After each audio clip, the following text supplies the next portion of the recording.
that screen, voices rising from the in-between. Truth like thunder breaking the chains, broadcasts loud through the static and flames.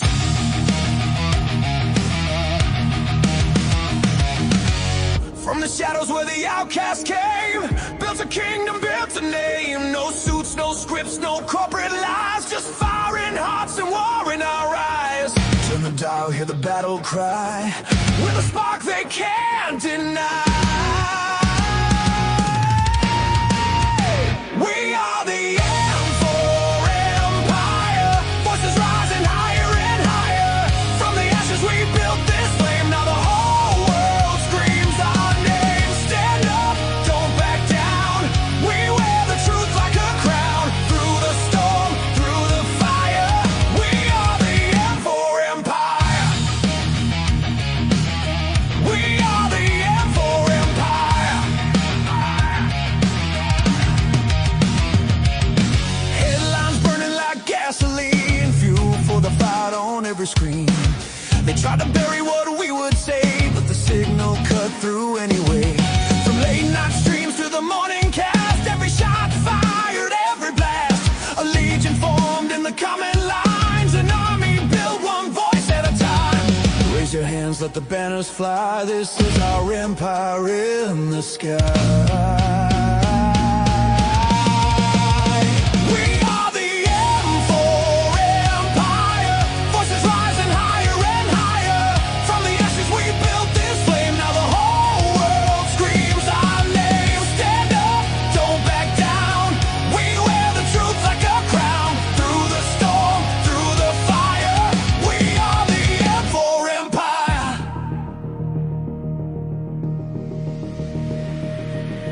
They said we'd never last, just a moment, just a flash. But empires aren't built overnight, they're forged in war and lit by fight.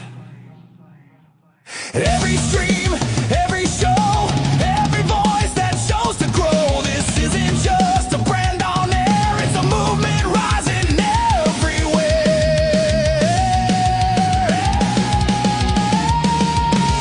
We are the M4 Empire, hear the crowd lifting us higher. Through the noise, through the flame, now the whole world knows our name. Stand tall, don't you tire, we're climbing higher and higher. Through the storm, through the fire, we are the M4 Empire.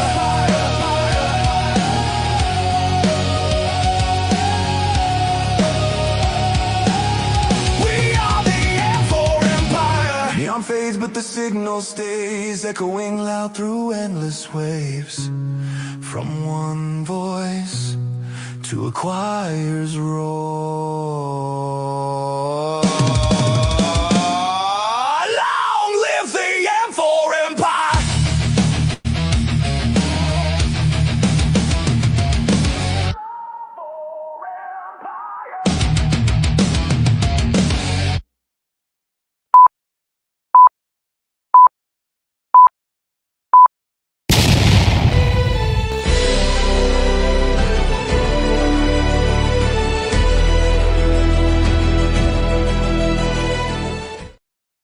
What is going on, M4 Empire? Marv Movie Monster Montanaro here with another episode of the M4 Cast, episode 22, Veinte Dos, for those of you who habla español.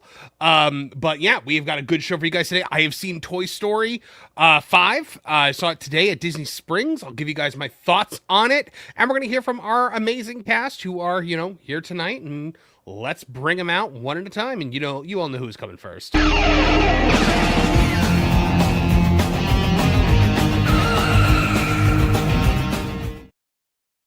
What up, T-Bone?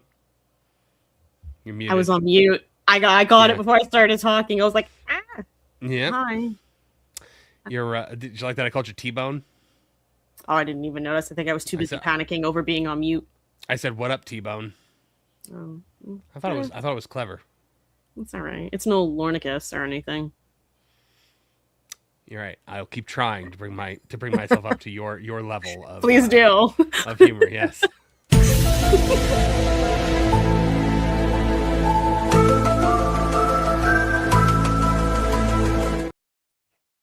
Martin Stone is in the house this week. Greetings to you all. How are you doing, my friend? I'm doing pretty well. Up to anything new and or exciting? No, not really. Just trying to keep my head above water. All right. Poor kids. It's hard to do sometimes. I can imagine so.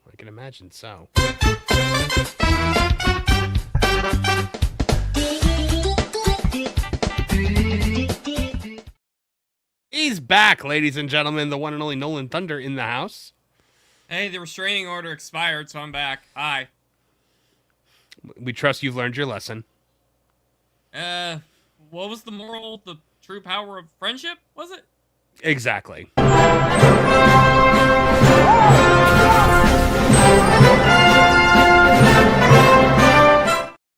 There he is.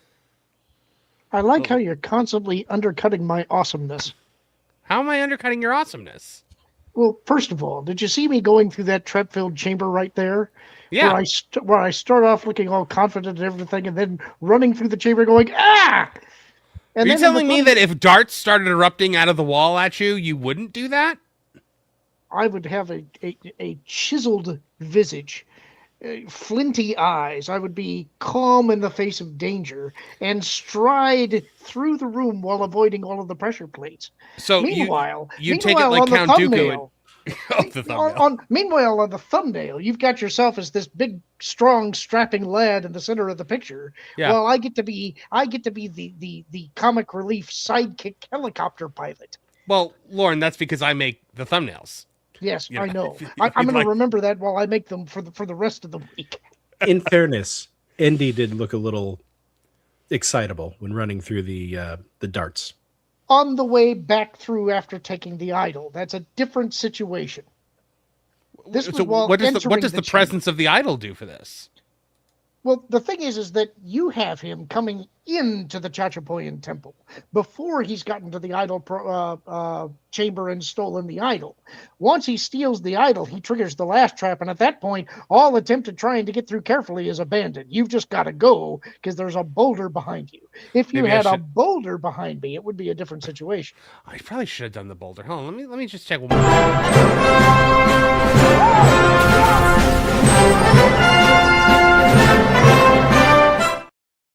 I It just also noticed. defies logic because he is startled and runs in before a trap has been triggered. Why would he No, start? I think he hears the gears starting to turn that the traps are about to be sprung. Did any of you hear gears turning? We're not But maybe there. he We have hears. loud music blaring in our ears. He didn't have that over there. Also, I noticed there's an arrow that just hangs in the air. I never one on noticed each that side? before. Yeah. That's the one I freeze with telekinesis. Ah. You can only get two of them though. I thought he was going to be kind of pedantic about the mixture of Mesoamerican and Egyptian relics in the Oh, hall. don't get me started. But on the other hand, that is the least of the sins that the Indiana Jones series has committed. Let us start with the fact that a crystal skull is somehow magnetic on non-ferrous metal, or that gunpowder is attracted apparently to magnets, despite the fact that there's no metal whatsoever within it. I can't even begin, but and much as I hate to say it, the Great Circle, the game that recently came out, they get entirely the wrong location for where the Tower of Babylon was. Oh, that's interesting. I didn't know that. Yeah, that's my major complaint about the game, because they had a previous game that dealt with the Tower of Babylon, and it had the correct location. So the fact that they got this location as the spot at the end of the Great Circle is a pretty big historical problem. So you took umbrage with the thumbnail this week, which looks like this. Uh-huh. So let me explain to you why you look like that in this. First of all, Kevin Apollo is supposed to be the biggest action figure, but he's supposed to be further back along. You look like that because I was trying to make you a Mr. Potato Head. Oh, that's And- much better. I but, really appreciate like, that. No, like Thanks. it couldn't. The AI couldn't wrap its head around the fact that it was supposed to just be a potato that looked like your face. It couldn't with wrap arms its and head legs around a coming out. potato head. Yeah, couldn't wrap its head around a potato head. But I Lauren, like you that are Lauren- always the star of the thumbnail. I mean, let's not forget the Power Ranger thumbnail where you were Zordon, or the Teen Titans one where you were Beast Boy. Do you like how he's trying to spin it that you're the star? Yeah, Born. Beast Boy. That's the one everybody gravitates to. Yep. And people I love like Beast that Boy. in this My week's number picture. one, a guy. In By this the way, week's guys, picture, Lauren's hat says "Dark Place," it does say Dark Place, which Sometimes I it always does. wanted to be Nolan's conspiracy theory channel. That Dark Place. Oh, that's great. That is actually really good. Steal it, Nolan. Steal it. By the way, Caro is sick this week. She is not. She's been under the weather, so she's not with us here tonight. But her song is here with us tonight. This is my carol song. It is 8 seconds long. You know what's funny? She created the Caro song, right? And then we made the video for it, and then she's not been on the show for the last 3 weeks since we've made it. But the song has been played on this show, on the Pro Show, and on that Park Place because people keep requesting it. In Culture Crossfire. Oh yeah, we did that too on Culture Crossfire. Yo, look at you, you watch. I didn't know you watch. Every time I watch something, he's like, I didn't know you watch. And I always say, yeah, of course, I try to watch when I can. And every single time, his flabbers are gasted every time. I am. I just assume that, you just never think about it again once you're off the show. That's right.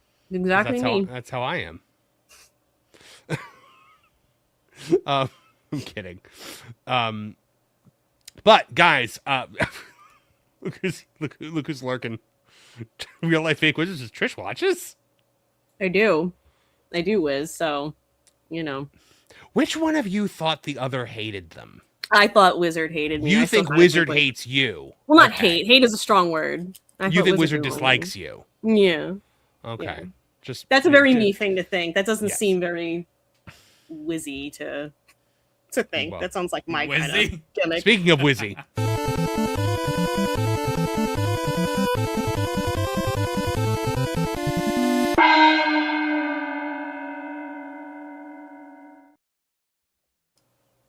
Oh, I thought he was on. I was like waiting to see him sitting here. And I was No, like, no. I just wanted to play it. He wouldn't come in with you on the panel. I know. Look at I'm here. So. Colehauser. Colehauser says, I don't like Marv, but I tolerate him. Colehauser's just mad because Same. I got him killed multiple times in Among Us last night. Cole, Wow. look. So I was the imposter and I killed Colehauser first, and everyone accused me of racism and they were right. But then he was the imposter next. And as I'm running by him, he skidded to a halt like a cart, like Wile E. Coyote, and ran after me. But then Beardo came in, so he stopped and then killed Beardo, and I got him thrown out again. So I love Colehauser. He's one of my favorite people in the world. We have to have Colehauser on this show, preferably when Kev's here, because him and Kev would be amazing together with their knowledge of toys and whatnot. He also says, "I will find you, Marv." I'm not that hard to find. Real life fake wizard says Trish hates me. Confirmed. You didn't actually say no, Trish. He does not hate you, and he hasn't said it either. So He doesn't I'm only hate left you. to believe one thing. He doesn't hate you, but you know what I don't really know who could hate? hate me, but You know what I don't hate is our wonderful audience who are super chatting and being very generous because Aubrey Crown gifted 10 M4 Empire memberships right off the bat. Good Lord, hit the music. We are the M4 Empire. Trish hates it so much. Really? No. because we I won't- look like a mutant in it. We all do. That's part of the fun of it. Mine is horrific. Mine looks like my Sorry, I didn't mean to do that. mine looks like my face is melting, and I just horrible. And It's it's on an like you're invitation hovering plate. amongst the drum set. Sometimes I'm playing in front of it. Yeah, sometimes I'm you're behind playing the drums from in front of the drums. it. Like what? So Geddy Lee can't do that. you know what, Aubrey Crown, because your gift of 10 memberships is red. At the Red House, where black people and white people buy furniture. And Hispanic people too. Call out so just no heartwarming. bald-headed black women. Oh my goodness. Yeah. All right, so we have a bunch of other super chats here. Chef Eddie checking in. It says, why did they race swap Lauren in this episode? They couldn't get the figure right. Like I said, he's not Hispanic. He's a potato. So there's a difference. If anything, that makes him more Irish than he already is, being a potato. I thought maybe he just got a good tan from being like operating a helicopter service in Hawaii or something. The only thing that made me laugh in that Seth Rogen Sausage Party movie was the fact that the potato was Irish. When like they pull the potato out and he goes, "Oh, Danny boy, the pipes are calling." I was like, that's funny. And then nothing was ever funny again.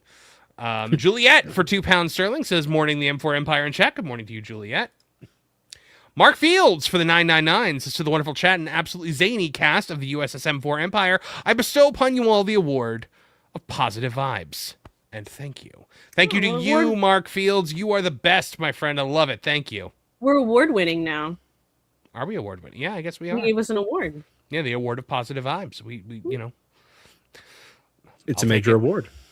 I'll take it. Spring 91 Bear for $2 says, does anyone remember the 80s kids game show I'm Telling? Martin? A little bit. No, I don't I like how he goes right to Martin because, like, if anyone's going to remember, it's going to be Martin. If it's an obscure TV or movie, Martin knows. So usually, often, yes. I have no idea. I'm gonna look it up now, though. Somebody text Kevin and see if he knows if he's awake. I haven't talked to him at all today. All B Booty for $2 says, I'm caked like a figgin' bakery.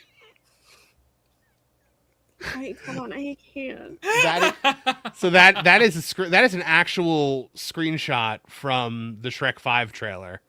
And when I saw that, I was like, what? What are they doing?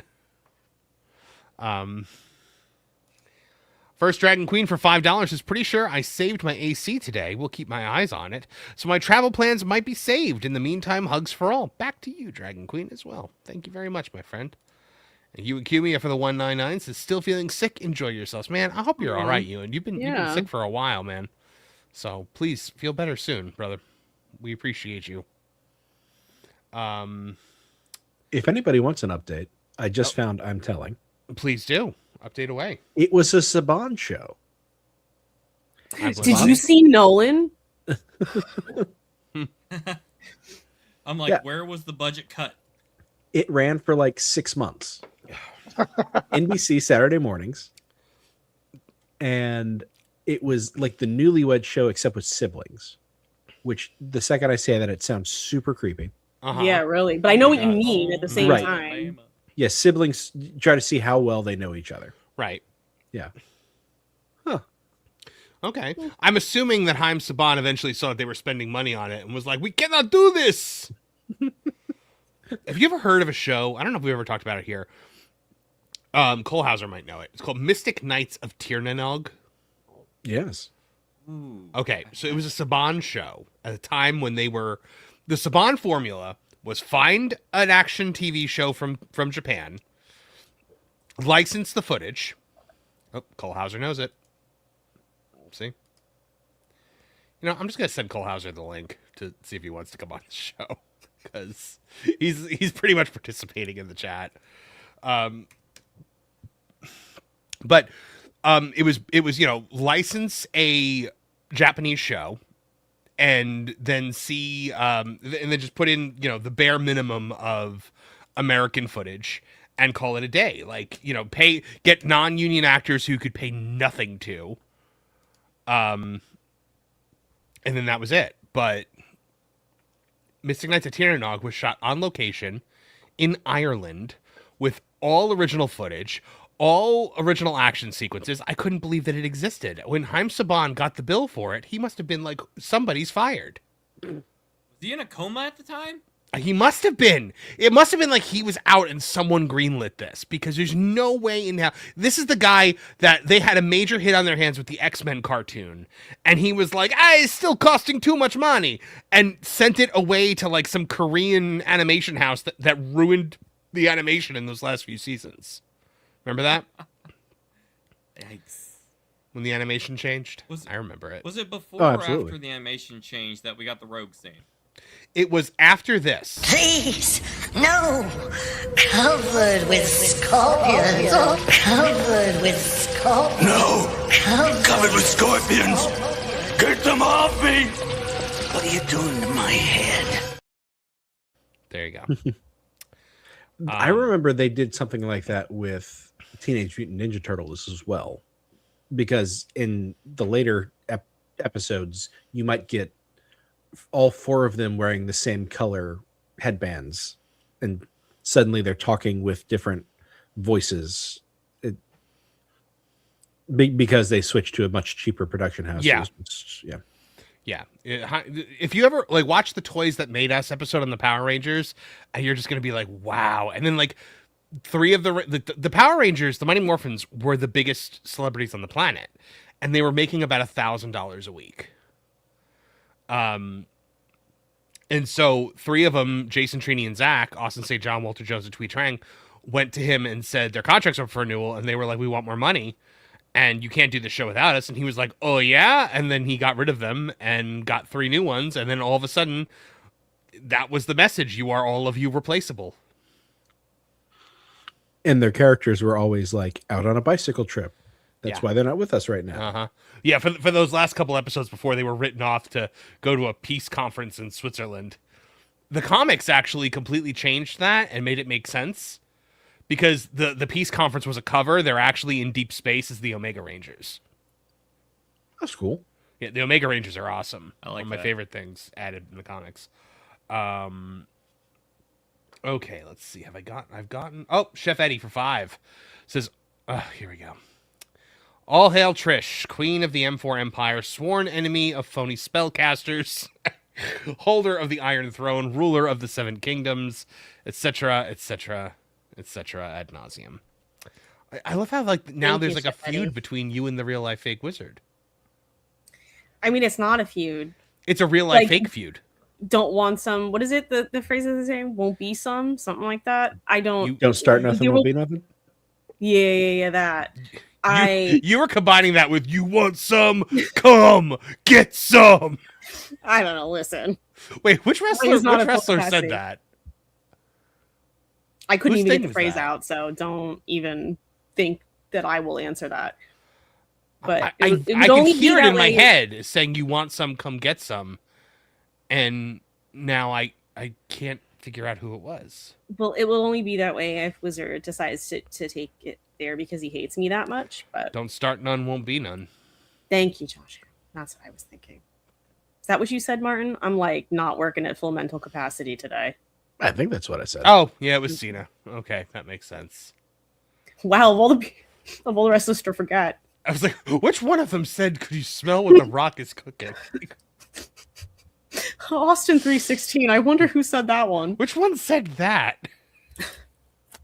Have you seen the guy on Instagram who does the Hulk Hogan stories bit? Yes. No.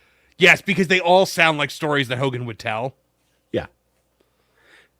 He says stuff like, and so I told Zapruder, you got to get footage from this angle. Stand over there, brother. Oh my gosh. Yeah, no, he's really funny. Not as funny as my favorite Hogan clip, which is still World will beat you down, beat you with a stick, you stick.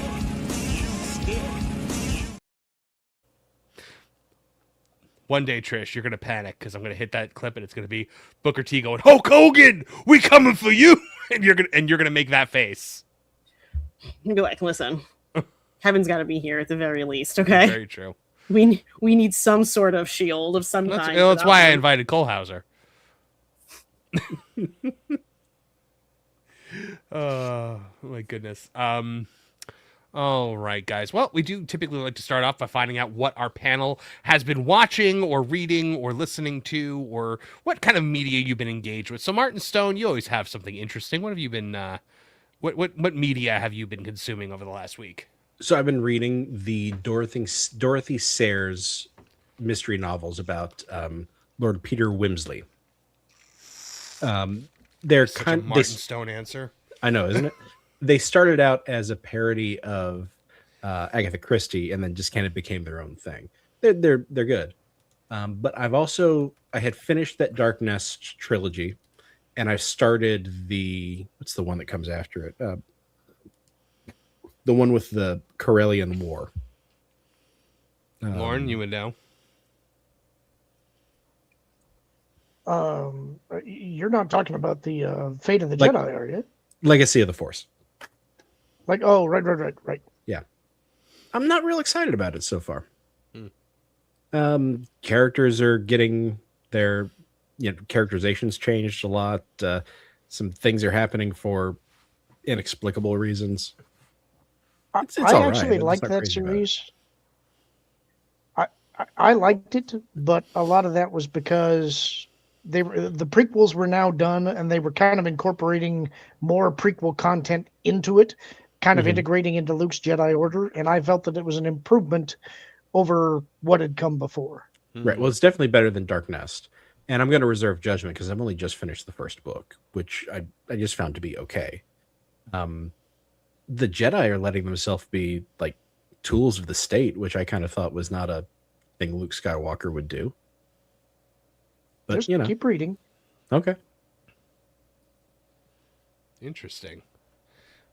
All right. We do have one other person joining us right now. Who's that Pokemon? It's Cole Hauser. Hello. Hi. What's up? What's going on, buddy? Good. Had a great stream on the Midday Mixer today, so Oh, fantastic. Look at you dropping names. Trip over all those names you're dropping. always. How you doing, brother? I'm good. Cole Hauser has got the greatest collection in Canada of classic G.I. Joe, Transformers, stuff like that. So always awesome to see. I love you got the best background ever, man. Thank you. Well, Gary's is better than mine because he has an assortment, but Well, he's Gary, but you know. Can Yeah, I I know. ask, are you Canadian? yes. All right. So let me ask you, I mean, you're wearing a hat or a shirt with the American flag on it, and you seem to be a fan of the Real American Hero. I love that. But how's that work? It works because I don't let people in this country. So I'm a 20-year plus government official. I work for the Conservative Party of Canada. Okay.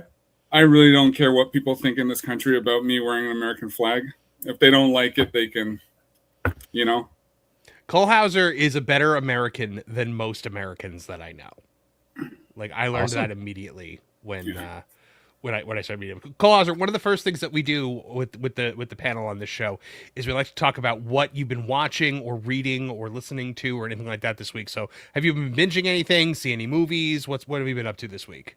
So we've been doing a 24 watch party on Discord Oh, nice. because I've been trying to get some of these guys like Isaac and Ronan. They've never seen 24 before. They just heard about it. So I've also never seen 24. are I you love kidding? Yeah. So me and Ryan, we're going to be doing a review soon on 24 because that's his favorite show. Oh, fantastic. It's a great show. Yeah, At least Jack, at first. love Jack it. Bauer, right? Yeah, Jack Yeah. Bauer. I think I started to watch it once and then moved and then never picked it back up. So I think I didn't find it until like the third season, and I got it on DVD and binge watched all 3 seasons in a day. And this was when they had 24 episodes. of right. The 24 gimmick hours. is that each episode is like an hour of Yeah. a day, right? Yeah. So Martin, I did the same thing. I found it in season 4, and then I went and bought all 3. I bought first, second, and third DVDs, and I just binged them literally in a weekend. Yeah. I love that show. It's great. When I was 24 years old, my sister bought me this green satchel bag that Jack Bauer uses in one of the seasons. Nice. I still have That's it. awesome. The I was just going to say, I think 24 is one of the most base shows out there. You will not find something better, especially for being pro-American, doing stuff to certain people in certain regions of the world. So, and I know him and the creator, they pitched the idea to Disney to end off like Jack Bauer, but they're not going to deal with it because when they rebooted it for 24 Legacy, they basically swapped him out with the black guy, and it lasted 5 episodes. Yeah. So was it a Fox show then? Is that why? Yeah, it was. Disney Yeah. would have to be the okay. Yeah. That makes sense. Nolan Thunder, what weird YouTube thing have you been consuming this week? Well, it is indeed YouTube. I've actually been following YouTuber Tom Grossi in his journey going across 30 different NFL stadiums and cities within 30 days to raise money for St. Jude. Yeah, St. Jude's Children's Hospital. They're currently at over 600,000. Their goal is to get to 1 million. And actually, I got to go to one of the fan events this past Sunday, and it was actually a real pleasure to get to meet him, and actually for a second time, and learn some YouTube advice from him. He's a really nice dude. That's great, Nolan. That's really awesome. He's a very good dude. I highly recommend Very him. interesting. Lauren, what have you been watching this week? Haven't really been watching much. I did start playing Space Marine 2, which I had bought a couple of years ago, but never really got into. I've mentioned before that I have a passing interest in Warhammer 40K, but I know very, very little about it. It's something I haven't jumped in with both feet, but I did buy a couple of pretty big boxes. So I've got a couple of the pretty big starter sets, which is insane because I don't know anything about model building or painting. But I built a Psychophage this morning. So if anybody knows what that is, that's what I've been up to. People have been requesting Space Marine on that gameplace because they're saying we have we need some Warhammer on the channels, and I was like, oh, I mean, I've played the demo of it, and I actually really liked the demo. So, and I think I actually have the game because I think it was available on PlayStation Plus, and I grabbed it. Yeah, So. I feel like I'm not too deep into it. The controls somehow feel a little off to me compared to the first Space Marine game. I can't quite put my finger on what it is.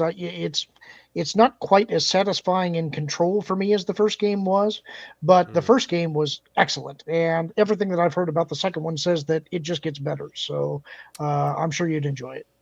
Trish, what about you? I'm finally watching season 4 of The Traitors because I wanted to let it all go up. And then I forgot. And I just remembered, oh, yeah, I haven't watched it. It's not my favorite season of the show. Not to sound like all negative Nelly about it, but I've liked other ones better.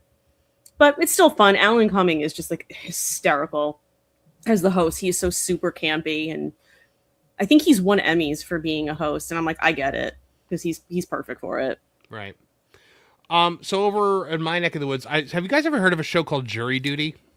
Mm-hmm. Yeah, on Amazon, right? Yes. So Jury Duty, for those of you that don't know, it's a reality show where it's a fake reality show, and everyone that's on it is an actor except for one guy who thinks it's all real. It's a concept that used to be called Joe Schmo back in the day, but Joe Schmo was more about making fun of the guy that doesn't know that it's all real, that thinks it's all real.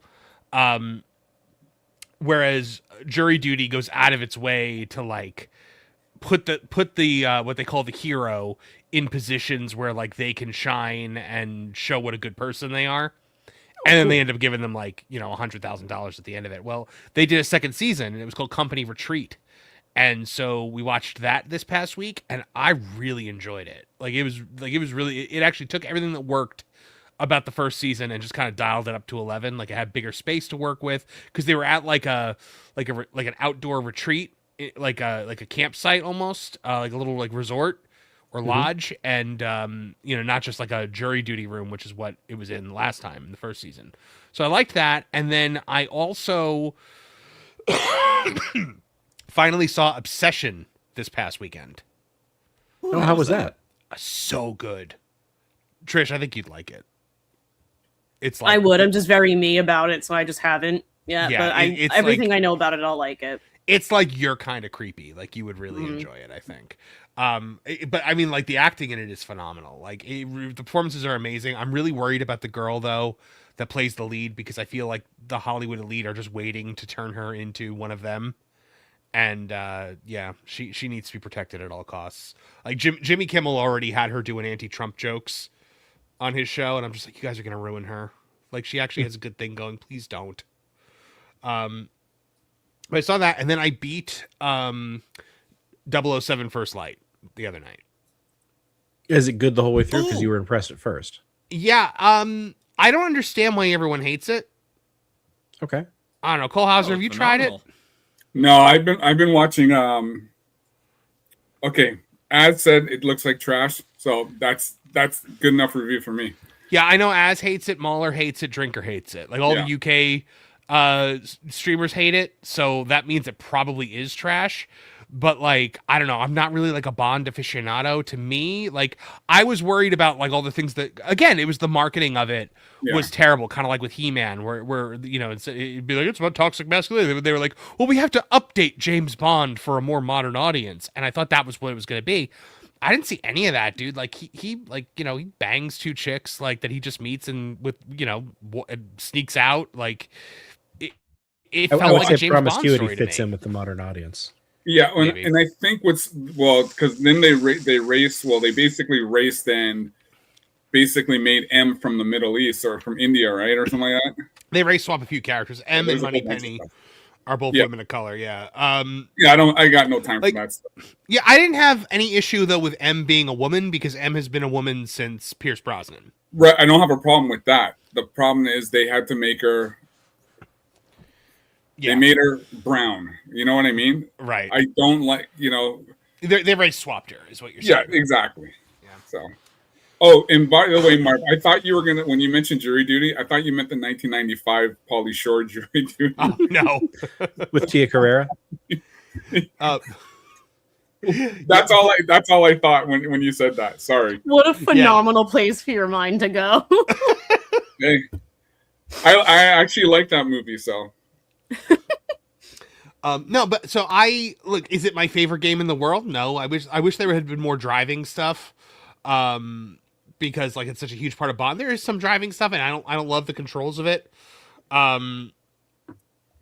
Yeah, it I don't know. I didn't think it was woke at all. Some people are like, oh well, he gets ordered around by women the whole time. I'm like, actually, he like gets orders from them and he ignores them and does his own thing anyway. He's constantly violating orders, always to the benefit of the mission. Like he ends up saving the day in spite of their terrible orders. Is what I found. Yeah, like the gameplay mechanics are a little clunky. I like the guy that plays Q. I like using the gadgets and the stealth stuff in it. So yeah, I didn't hate it. I've also been replaying over on that game place, Legend of Zelda: Ocarina of Time.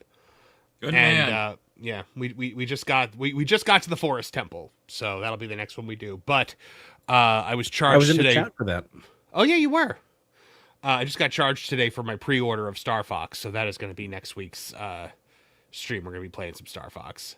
I must ask, Marv, you brought up Ocarina of Time. What do you think of the little footage we saw of that remake? I'm all for this remake. I think it's going to be great. The little footage we saw, I really don't have an opinion on it because it was nothing. You know, like What, I don't think you couldn't get a 5-hour analysis out of his hand? You couldn't do that? right out of him like sleeping and his hand like glowing with the Triforce. I just like that we have a Zelda game with the Triforce in it again because the Triforce was not a thing in Breath of the Wild or Tears of the Kingdom, which I really didn't like. Maybe they'll actually live up to the rumors this time and let you obtain it. Yeah, that'd be nice.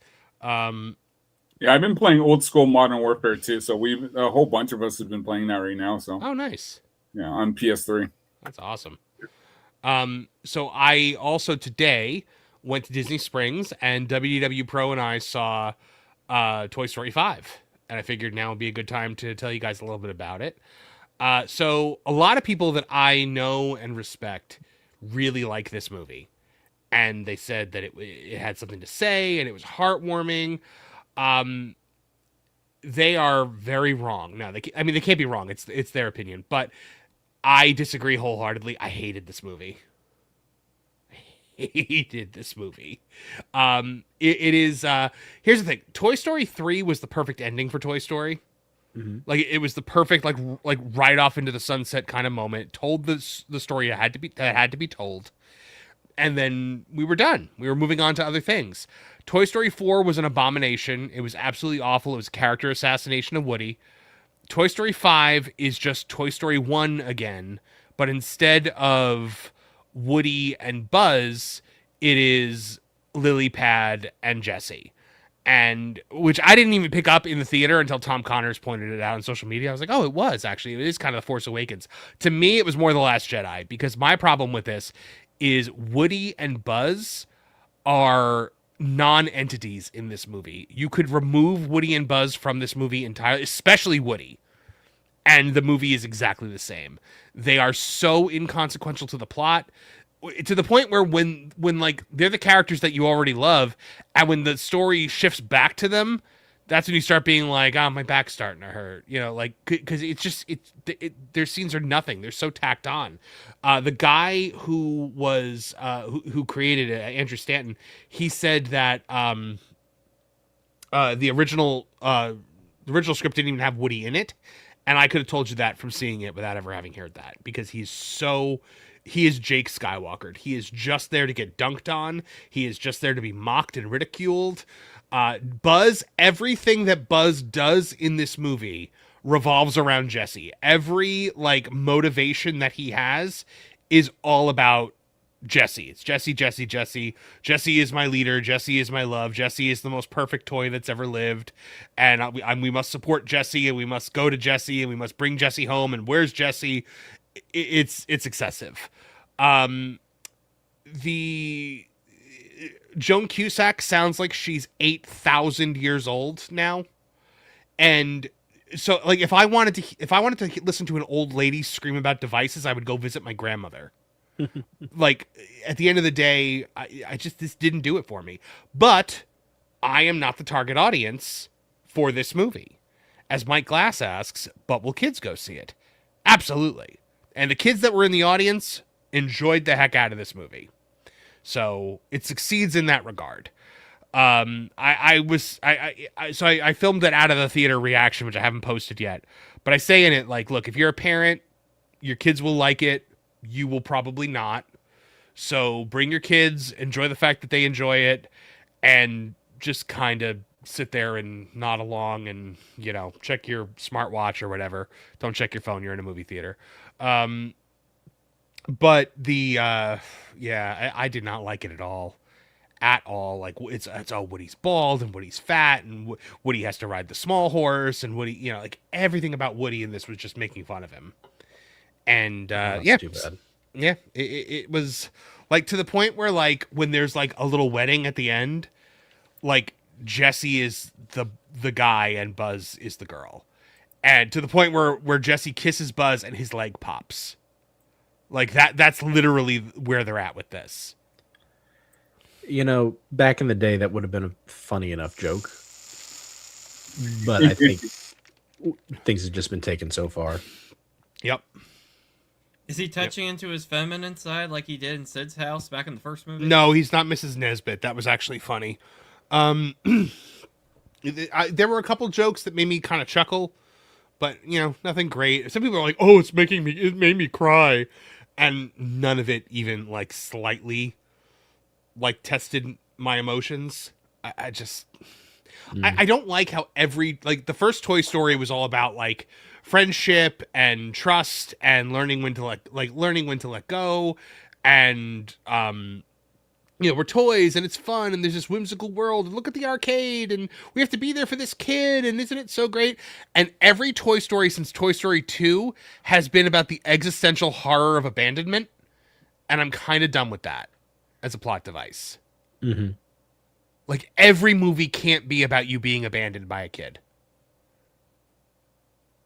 I don't know. Are any of you going to go see it? I will probably soon. will see it at some point. Yeah, well, because you Didn't got know it was kids. out yet, so I'm going. I'll be passing. I watched 1, 2, and 3, and that was it. That was enough for me. And then when I heard about 4, and then there's two questions that you have to ask yourself when you watch Toy Story. When you watch any Toy Story movie from now on after 3, not only is it good, but does it justify its existence after Toy Story 3 outside of being a cash grab? And this does not do that. Because Toy Story, like I said, Toy Story 3 was the perfect ending. It's and Lauren, I know you like this movie, but it's like The Last Crusade was the perfect ending of Indiana Jones.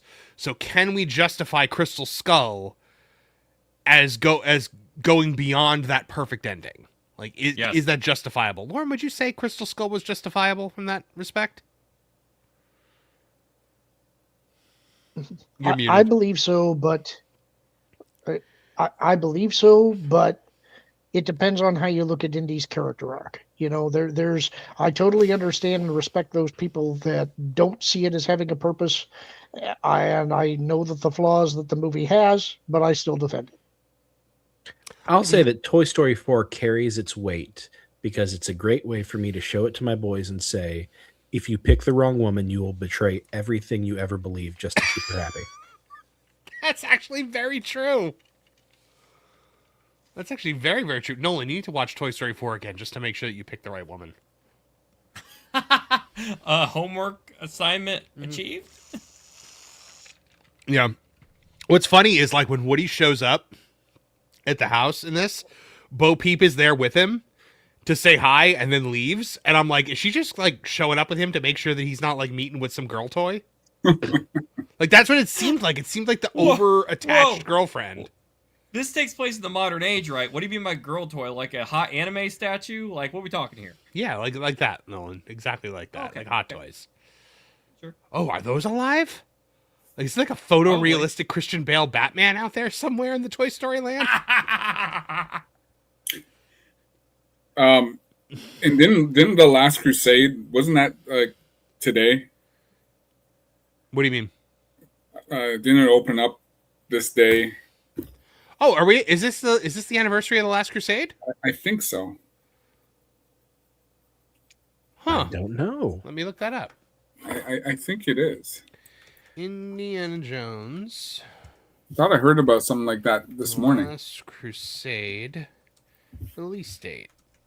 May 24th, 1989. Oh, okay. So we're a few weeks off, but Okay, yeah. I thought I heard something we this got morning about it. Batman and Indiana Jones in the same year? That's Well, amazing. that year was stellar for movies. Wow, we really did get Indiana Jones and Batman in the same year. You're right, Nolan. That's pretty incredible. Game Boy And I for think crying out UHF loud. was the same year. Was it? Nice. UHF got buried. Yeah. It was like the highest testing Orion movie ever. And then it went nowhere because like 4 giant movies came out that summer. I like UHF. It's fine, yeah. Yeah. But Cole, you know, how- if you've got a limited movie budget, you're going to go see UHF or Batman or Indiana Jones. Right. Yeah. Right. Cole, did you see that they hired a director or not a director, a writer for Unfortunately, yes. the Transformers movie? Yes. Yeah, what do you think about that? I think so. I said this morning on a stream I did and I told this to Jay the other day too.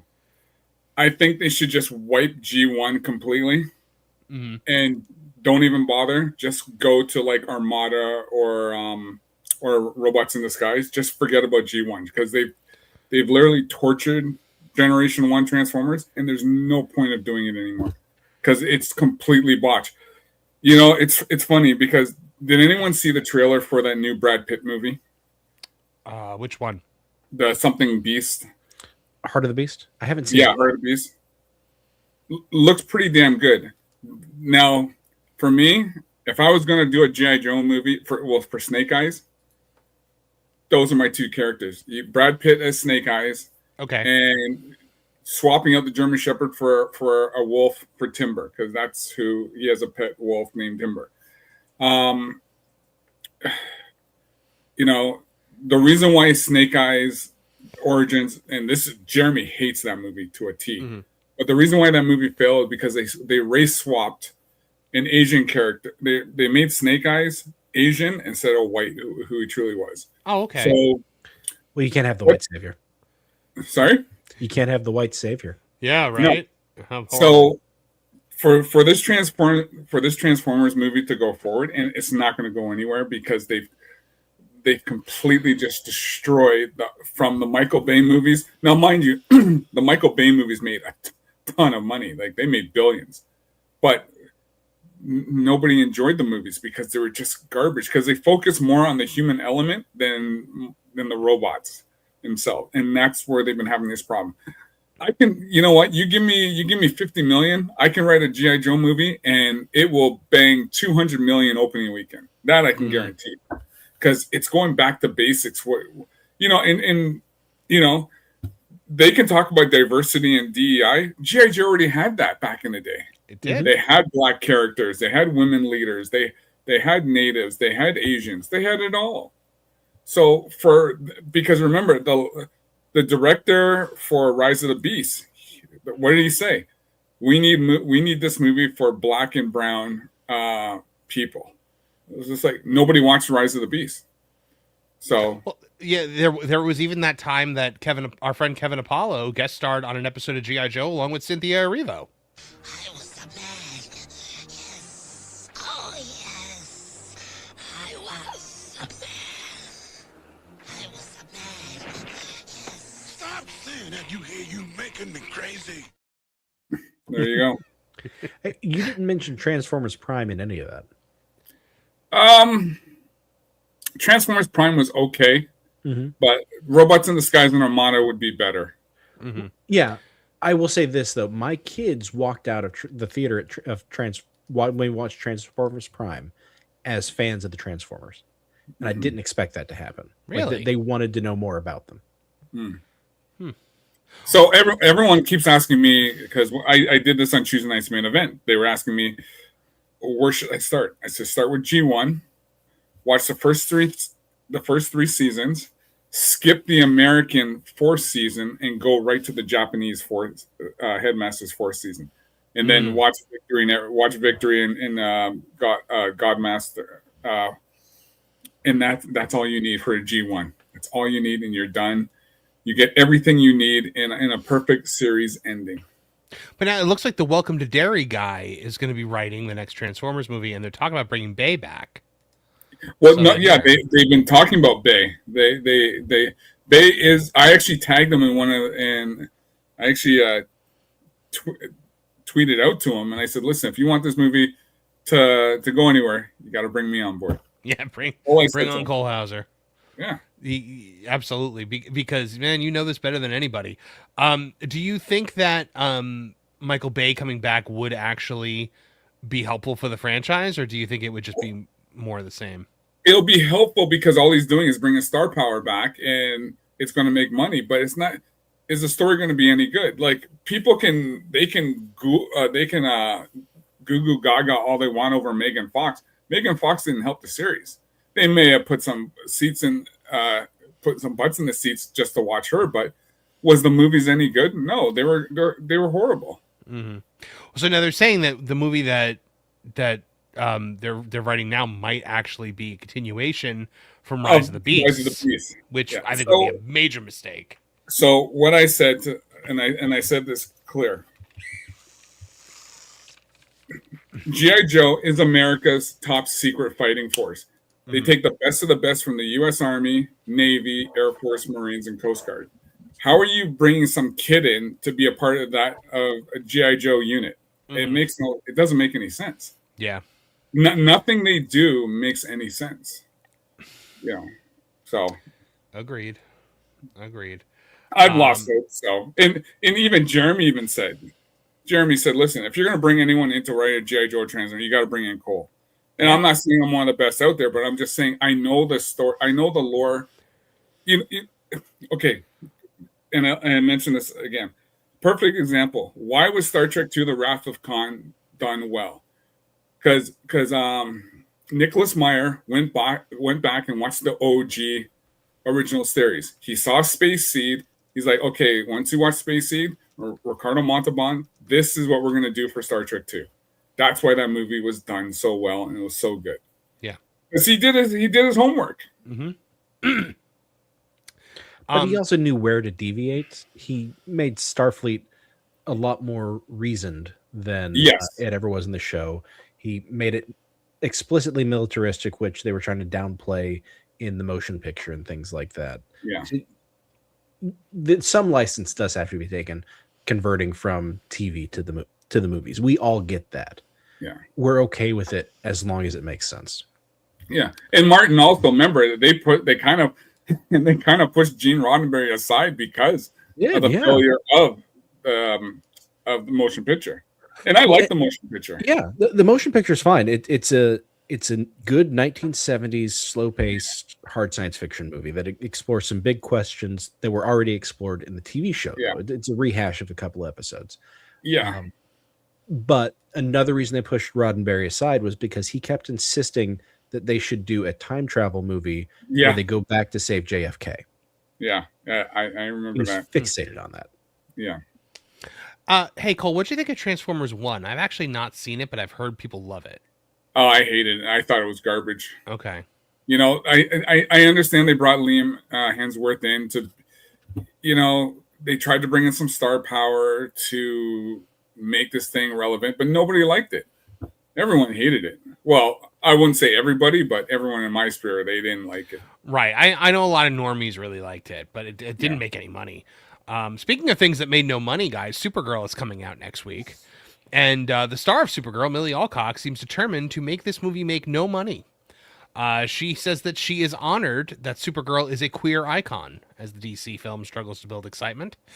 This is just like, she always says the worst possible thing. So here, let's listen to what she says here.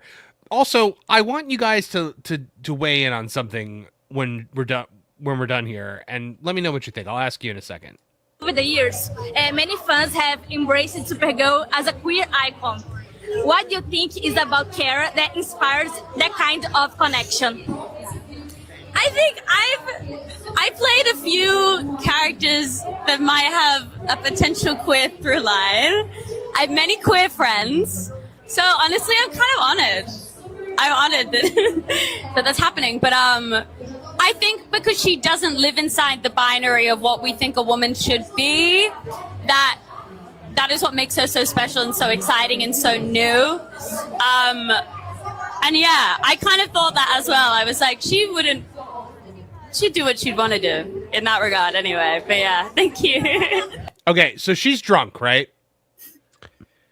Well, she is Australian, so there's a good chance just anyways. Like, she seems like she is bombed.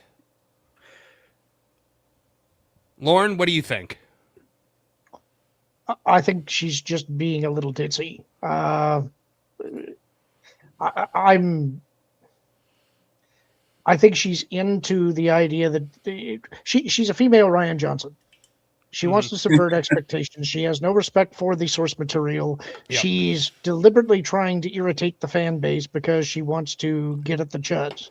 And so I think that's what this is coming from. And I think that she means it when she says that she's honored that this is how the character is being viewed.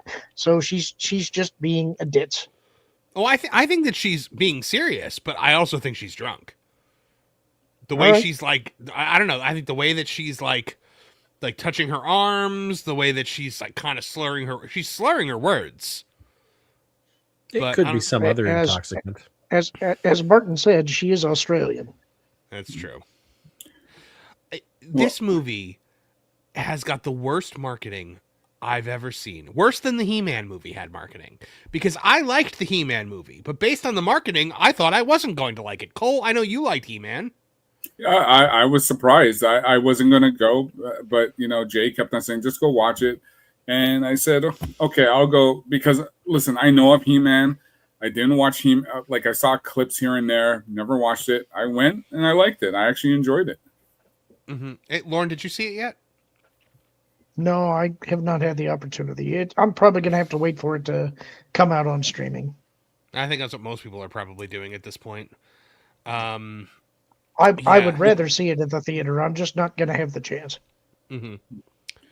But I would say, sorry, Marv, I was just going to say, you know, you wouldn't get this nonsense from Helen Slater, you know, and Helen Slater played a great Supergirl back in the day, but she was pretty based anyway. So, oh, was she? Yeah, on certain things. My other thing is, why is Supergirl the second movie out the gate? It was the right choice to make Superman the first movie, because Superman should always be the first movie in any DC universe. But the fact that we are getting Supergirl, Creature Commandos, Peacemaker, and now a Jimmy Olsen Gorilla Grodd show before we have a Batman is absolutely insane to me, Lauren. Well, yeah, but I think we're all kind of agreed that Gunn is likely not long for this world when it comes to this franchise. His instincts have been completely wrong. I supported the first Superman movie, but I haven't been able to support anything else that he's done. I think this thing is going to crater real hard, and I don't really have any additional hopes for Man of Tomorrow. So I think that he's cooked. So I just saw a report on X that says, oh, first of all, I did an article today on that Park Place about how people are actually placing bets on the opening weekend box office for this movie.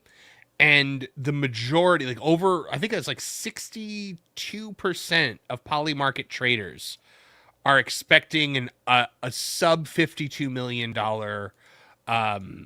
you see it right here, a sub $52 million opening weekend. 62% of people who are bidding are saying it's going to be, only 8% believe it's going to be over 70 million.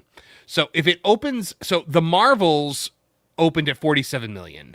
They are actually saying this could open as low as 45, which would be worse than the Marvels. And if it's worse than the Marvels, even by a couple of dollars, that's not good. I'm going to call it 35 to 40. You think 35 to 40? I mean, interesting. So you think that it's going to be even big? It's going to be even worse? Yeah, I don't know anybody that is just chomping at the bit to go see this movie. Do you? No. I wouldn't say Supergirl is an A-tier character. I mean, none of us would, but she is from the Superman family. You would think more than that, but I get it because you've got stars out there poisoning the well. You've got a bad marketing team, and maybe the team is fine, but the bad marketing out of it, it's got an uphill battle, that's for sure. And you shouldn't have to say that about a Supergirl movie. Well, would you think? Well, the thing is too, Supergirl is basically targeted for men. You know, like you would almost think, but I remember Gary saying that there were no women who bought Supergirl comics in his store. It was just dudes. Yeah.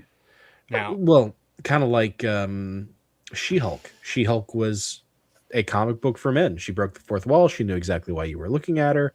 And when they make the TV show, they can't countenance that. Yep. Supergirl is also going to be opening to 3,600 plus theaters in North America next week, which is well below what a normal superhero movie opens with. You've got Superman opened last year with 4,135 theaters. Fantastic Four opened with 4,125. And Thunderbolts opened with 4,330. So the movie theaters are even bracing for impact. 4,000 is a standard major release, and that's part of the reason why I'm calling 35 to 40.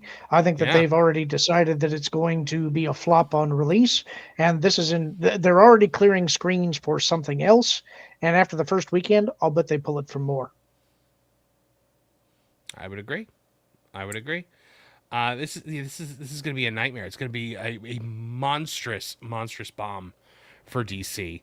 It didn't have to be. No. No, it didn't. I don't think so. I think it's a gamble. I think some people might be showing up. I've been seeing some hype. So they lifted the social media embargo today for all the people that have seen it already. And the only people that have seen it already are probably people that were invited to screenings, which means they're shills.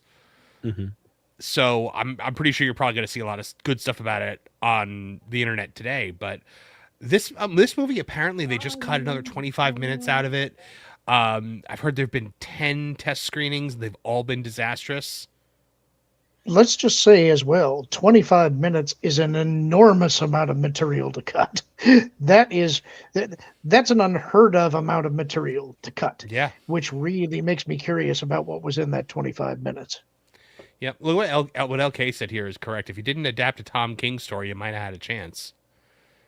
And, they chose a very divisive writer to adapt a story from. So that and Gunn went the Guardians of the Galaxy way with this. Right. And whenever I say that, people are always like, "Well, James Gunn didn't write or direct this." I'm like, "Yeah, but he did." Like when you look at the trailer, you see a James Gunn movie, and apparently the directors are all being forced to create James Gunn movies. And if you look back at the heyday of the studios, there was a Warner Brothers look, and there was an MGM look, and there was a Universal look, even though they were trading directors every once in a while. it is not out of the picture to say this studio, DC Studios, has a house studio that is being imposed by its president. Mm-hmm. Yeah. Yeah. I 100% agree with that. I was saying on Culture Crossfire this morning, I feel almost like Batman in the Dark Knight, where it's like, you know how Batman like hammers the mob, and in their desperation, they turn to the Joker, and then the Joker lights the city on fire. I feel like that was me with the Snyderverse.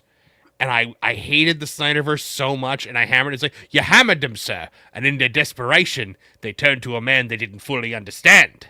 And that's James Gunn, and he's just lighting it all on fire. True. It's just, why can no one get this right? Superman, Batman, Wonder Woman, it's the easiest formula in the world. They overcomplicate it, specifically Superman. It's such an overcorrection. I hate it. I can't stand it. We've seen Superman done right. We've seen Dean Cain. We've seen Tyler Hoechlin. Like, we know what Superman can be when they let it actually be. Trish, you were an Arrowverse fan. Did you ever watch Supergirl? For like 3 seasons, and then it just lost the me. show, yeah. Well, the show went like ballistic. The after first third season on CBS was legitimately really good. Yeah, so good. I remember Kevin telling me, because his oldest was really young at the time, and he said he was sitting with her watching it, and when she jumps up in the sky and catches that plane, he said he just heard his daughter go, "Wow." And he was just like, this is like a moment, and then they just ruined it. Yeah. They just completely ruined it. Yeah, they got so far in the weeds with the identity politics. That's why I was so afraid when Superman and Lois came out. And then Superman and Lois ended up being great. Like I still haven't watched that. Oh, it's real. I think as a father, you'll enjoy it, Martin. Okay. As a husband and father, because it's about Superman being a husband and father.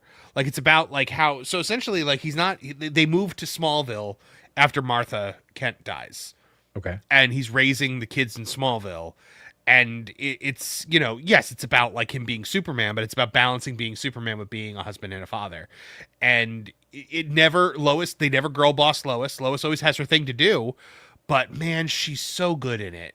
Like, she's the best Lois since Terry Hatcher. She does not overcome Terry Hatcher for me, but I really, really enjoy Superman and Lois. I think it's a fun. I actually haven't finished the third season, the last season yet, because I just haven't wanted it to end yet.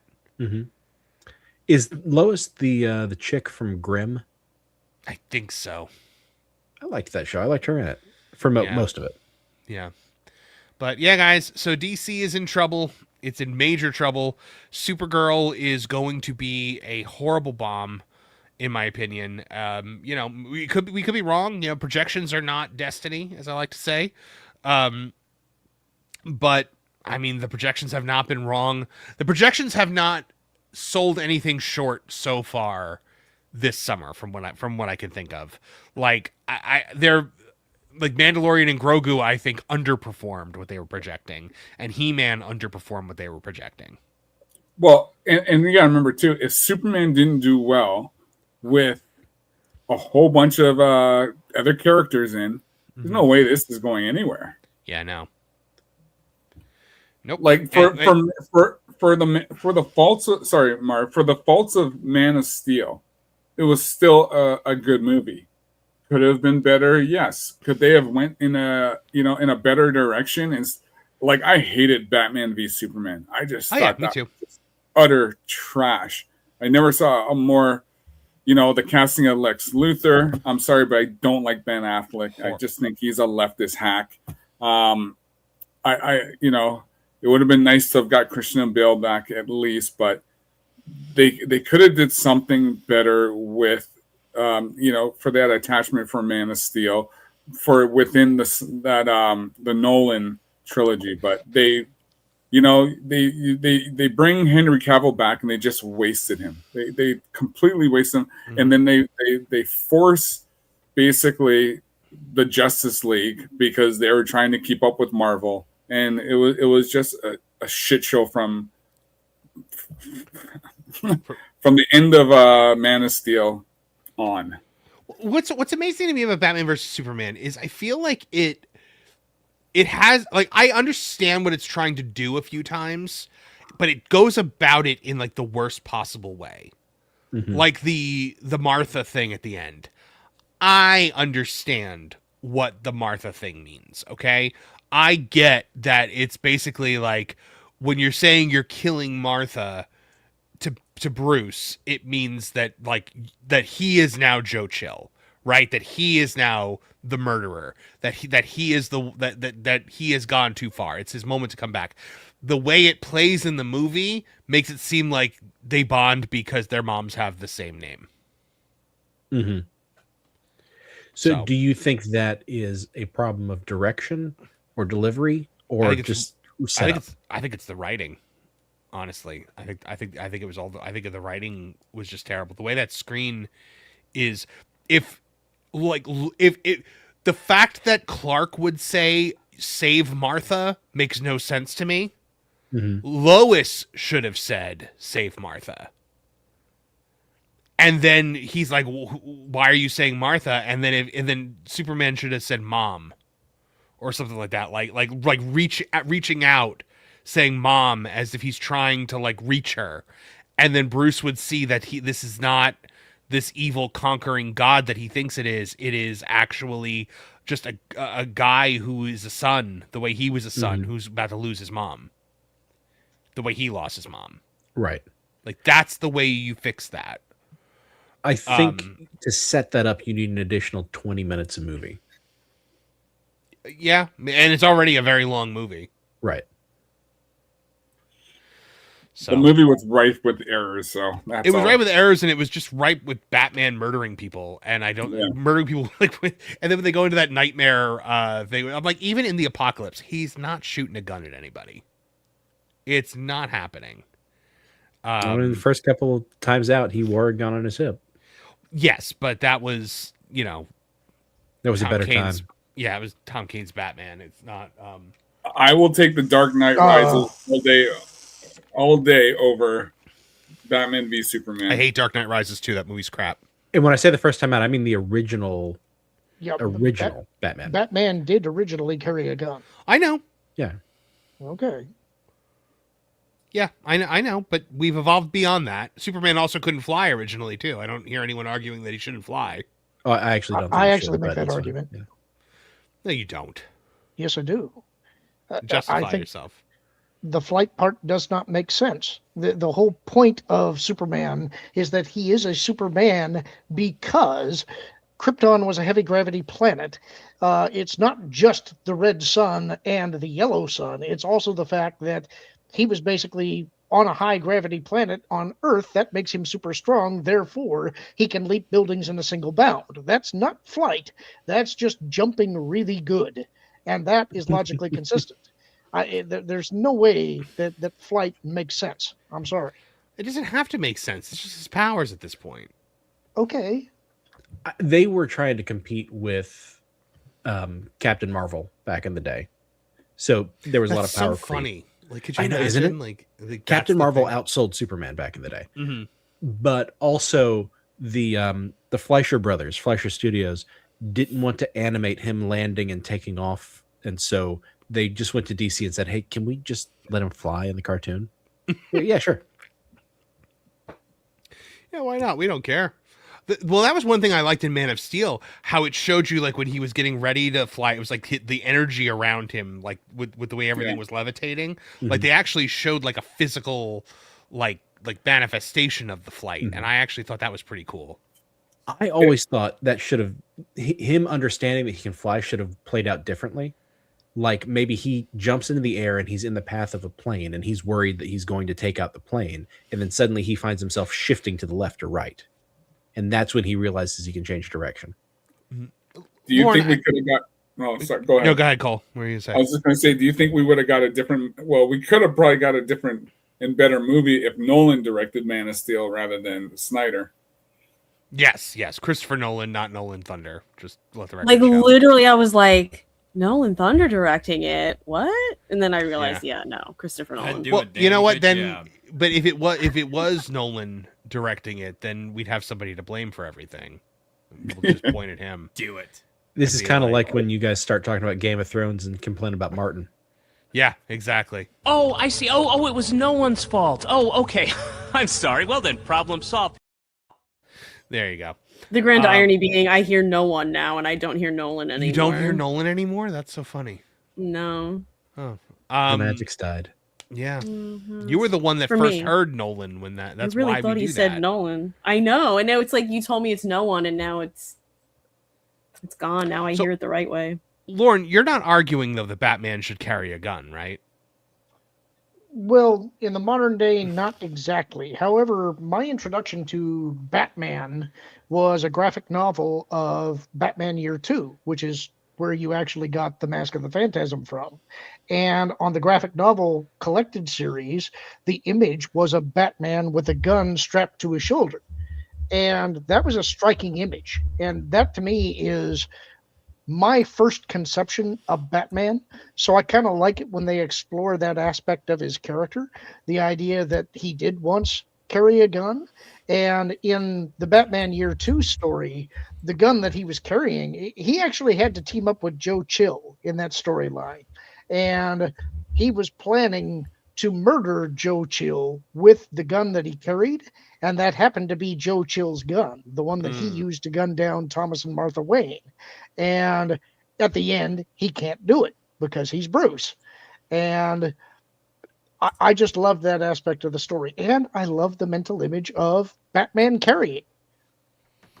I love the image of anybody carrying. I'm pro Second Amendment. Just very, very passionate about the Second Amendment.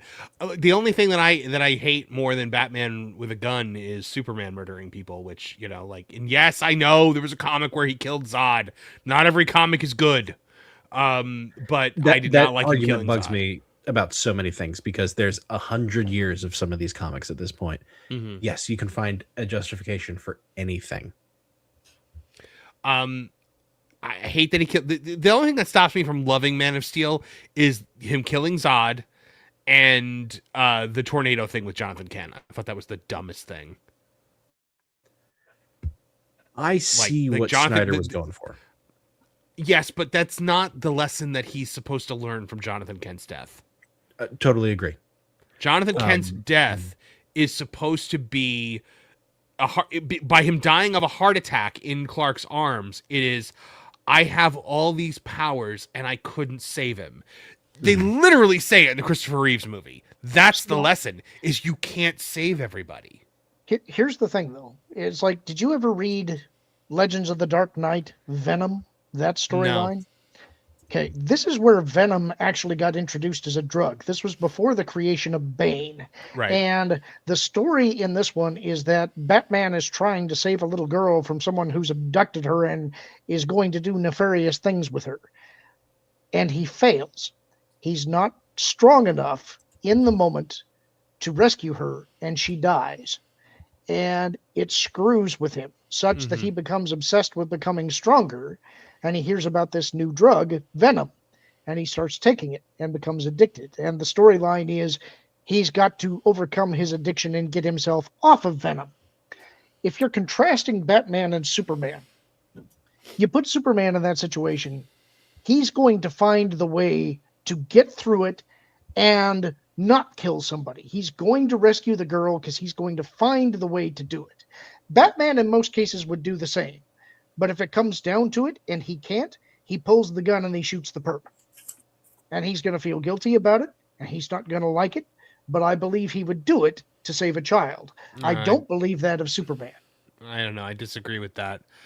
I mean, I love the first episode of Batman Beyond when he takes the gun from the thug and points that at him while he's having the heart attack and is then so mortified by what he's done. I'm not saying it doesn't screw with him, but I'm saying if it comes down to saving a child, he's not going to let the perp kill the child. I think that he would do. I think that he might go the lethal route at that point. I don't think it's with a gun. Like he armed the Hellsport. I think that's worse. That's like, I will now choke the life out of you slowly. So like he armed the Hellspores on Apocalypse in Batman Superman Apocalypse to basically say to Darkseid, you either give up or I'm going to light this planet on fire. I'm going to light Apocalypse on fire. And Darkseid beats Darkseid there. It's one of my favorite things when Darkseid is like, you dare? And he's got him. And then all of a sudden he just smiles and goes, well played. My favorite is when he goes, had the Kryptonian or the Amazon made that wager, they would have lost. They don't have what it takes to kill a world. Bingo. See, that's the thing. This is why Bruce is a general. It's why he's the general of the Justice League. He will do everything in his power not to kill. But if it comes down to it, he will make that choice. Whereas Clark's going to find the way around it. I agree. Clark will always find the way around it. That's why he's Superman. Yep. That's why I hate that argument of like, well, what was he supposed to do? He was supposed to find a way because he's Superman. That's what he does. LP Booty. Oh no, that's got Trish on it. Says, oh my lord. Says I finally got a pack of Pokemon cards. Thank I'm you. thrilled for you. Yeah. Spring 91 Bear for $2 says, rest in peace, David Chase, gone too soon. That's a really sad story. Yeah. 35 years old, the voice of Lilo from Lilo and Stitch. She was the little girl in the ring. And she died of, I believe, meningitis and like blood toxicity. She was malnutrition as well. She was just in the hospital for malnutrition. Oh, you didn't know that, Trish? No. I mean, I had heard that this person passed away, but I didn't hear how. Apparently she had become an addict, and one of the weirder things is that her manager confirmed that she had millions that was untouched, that she had made all this money on residuals and she wasn't touching any of it. That's weird. And I just saw a story that her manager is imploring people not to donate to her boyfriend's GoFundMe page. Oh, because that would I get it. Yeah. It says it's not going toward any expenses for her. Right. Okay. That makes sense. I mean, I've also heard that this poor girl was, invited to Hollywood parties at certain rappers' houses when she was like 12. Oh. So there's a good chance Hollywood ate her up and spit her out. Yeah. And that's why she's gone so soon. And, it's really sad. It's really terrible. So Hollywood is an atrocious place. But yeah, there's more in this GoFundMe thing. Oh, you want me to just send you the article? Yeah, or just tell me. Yeah. This is the manager speaking. That GoFundMe is not going towards any expenses for Davi, he continued. Myself, her father, her uncle, and all of us close friends who knew her for decades are encouraging people not to donate to this page. This man making these claims brought her into the hospital in a terrible condition and didn't let any of the family know until she passed, so he can control the dialogue. Says the estate has plenty of money to pay for cremation, and that Hernandez, the boyfriend, was using our friend's tragic passing to let a few bucks to get a few bucks for him and his family. Right. Yeah, that makes sense. Ugh, these jackals. I can't stand it. Pretty sad. Yeah. I'm sorry, that was John Ryan, a friend of hers, not the manager. The manager. Yeah, Martin, could you send that to me on a back channel? Because I might want to cover that tomorrow. Yeah. Incredibly sad. Yeah, like Donovan Bradford just pointed out in the chat. He goes, even well-rounded child stars like Michelle Trachtenberg had a very hard life. Absolutely. You look at like Michelle Trachtenberg, you look at Amanda Bynes. They all had very, very hard lives. But yeah, that was a rough one when I heard that. I didn't realize she was the girl from The Ring. Like 2002 was a heck of a year for her, man. Lilo and The Ring in 1 year. But wow. So yeah, I'm trying to think of what else has been going on this week that we can discuss in our last 30 minutes here. We kind of actually, I got to run. You got to drop, Colt? I got to do a game. We're doing a Modern Warfare stream, so but I just want to say thanks for the invite. And, yeah, have fun, my friend. Yeah, great meeting, Trish, Lauren, Martin, and Thunder, and hopefully I'll see you guys again. See you, brother. Nice to meet you, sir. Right. Thanks for stopping in. I don't know that if it's our thing, but McDonald's brought back the fried apple pie today.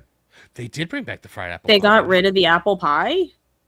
They've been baked for years. Now they're frying them again. Oh, okay. To be fair, much of the employee base is still baked. It is McDonald's after all. Well done, Martin. I have not. When's the last time you had a McDonald's apple pie? Like, I don't even know anyone who orders a McDonald's apple pie. Really? Yeah. Are they still like surface of the sun hot, or is that just when they fry them? Oh no, they're still hot. They're still hot, but they're not as good as they used to be. Mm-hmm. And now they're frying them again, but they won't be as good as they used to be because they used to fry them in beef tallow the way they did their fries, and now it's vegetable oil. That's not even flavored like beef because vegans. Vegans. But yeah, because of my people. You're not a vegan. You're a vegetarian. Hey, they're still a brother. They're still a brother. You're not sliding toward veganism, are you? No, I can't do it. I don't like the cheese. Yeah. A very thin, sallow, gasping for breath brother, but yes. Yes. So, like, would a pescatarian also be a brother, but on the other side? It's a complicated relationship, but sure. Okay. I have a friend who's a pescatarian.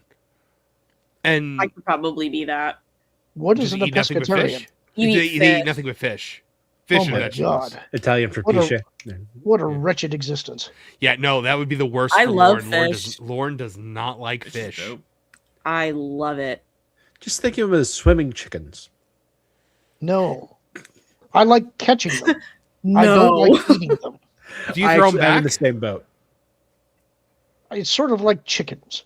It's like there's a punishment that must be meted out. I will throw them back if I must, but mostly I'm about killing them. Like, I feel like throwing a fish back is actually more cruel than actually killing them. Yeah, jam a you hook in should their ask mouth the fish and put them about back. that.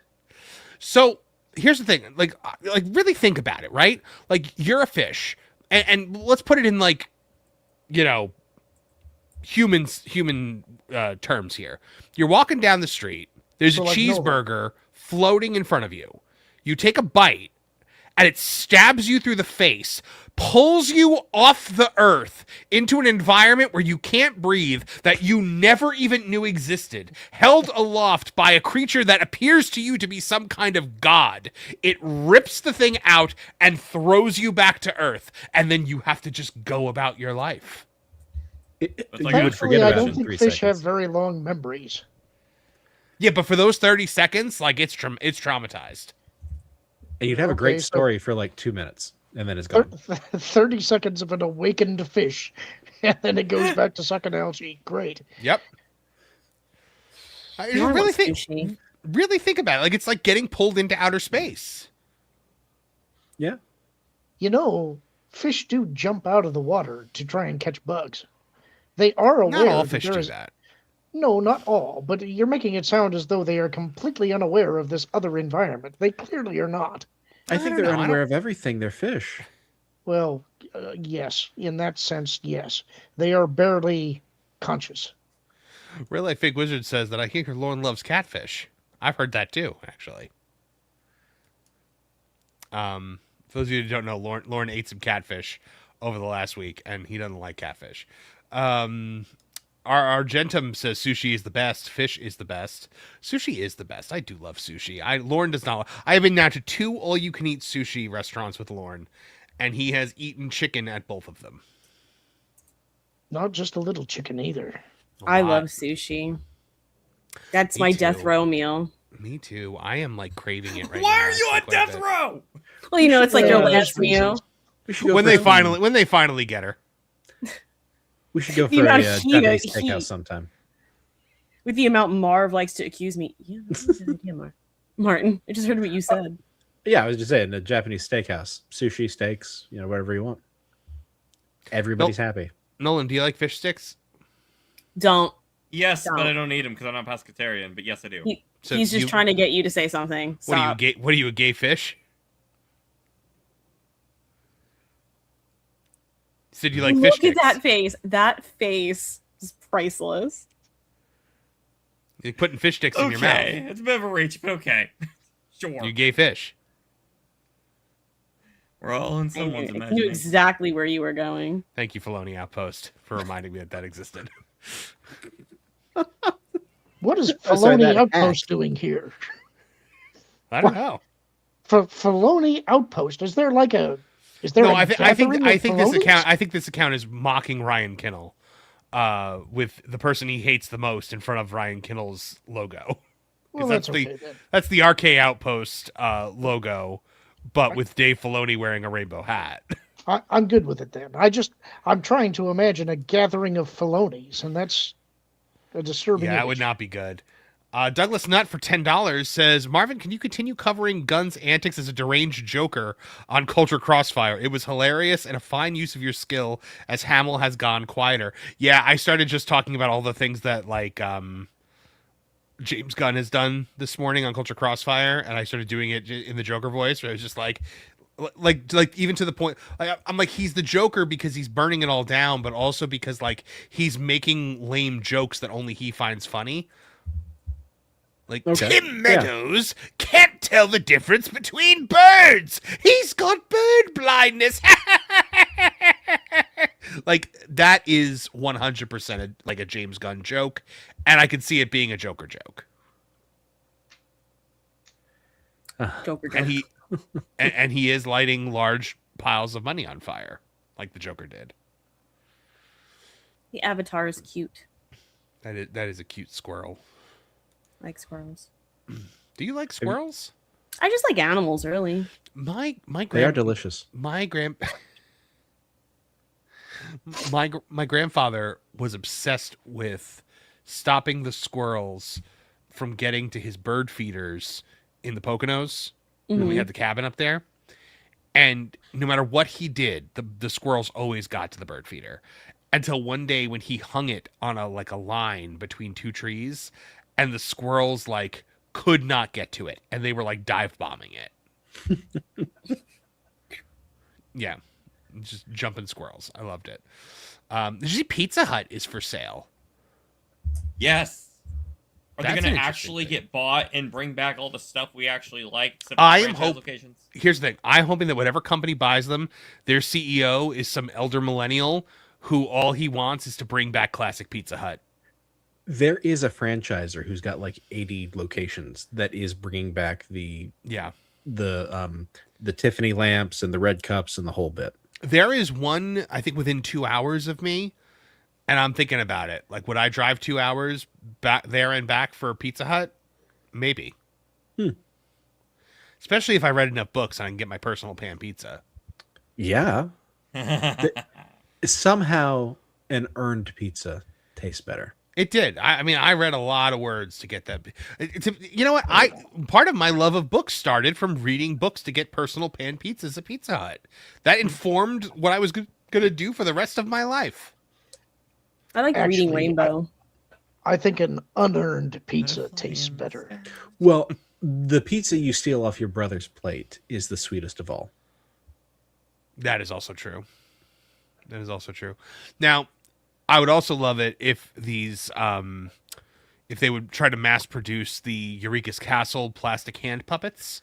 I was just thinking about those. Because those are the best. Those were the best. Things I got from Pizza Hut were those Eureka's Castle puppets. They had these Muppet Babies, plushes, like Christmas time ones, I think.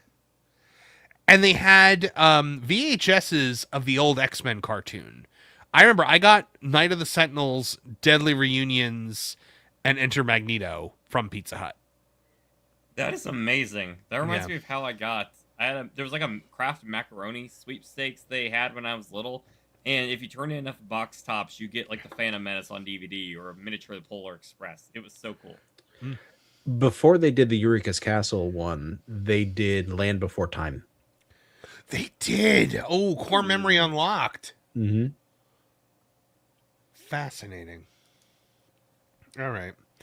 Yeah, I loved. So like, did you like the, like, did yours have like the actual buffet? Because mine just had a salad bar.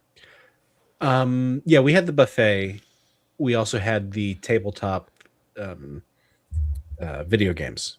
I think we had both Galaga and Pac-Man. The cocktail versions, you mean? Yeah. Cocktail cabinets. Love those. Oh yeah. I had Korean barbecue again recently, and my wife said to me, she's like, "The next time Lauren is here, I really want to take him to Korean barbecue." And I was like, he's going to just order the chicken, and because my wife can't stand when people get chicken at Korean barbecue. That's actually not true. I would probably get something else at the Korean barbecue. You would do beef and pork? I'd try it, yeah. Why can't she stand them getting chicken? I mean, it's not like Korean people don't eat chicken. It's a Southeast Asian bird. She said that it's like really, I guess it takes a while. It takes longer to cook, maybe. I don't know.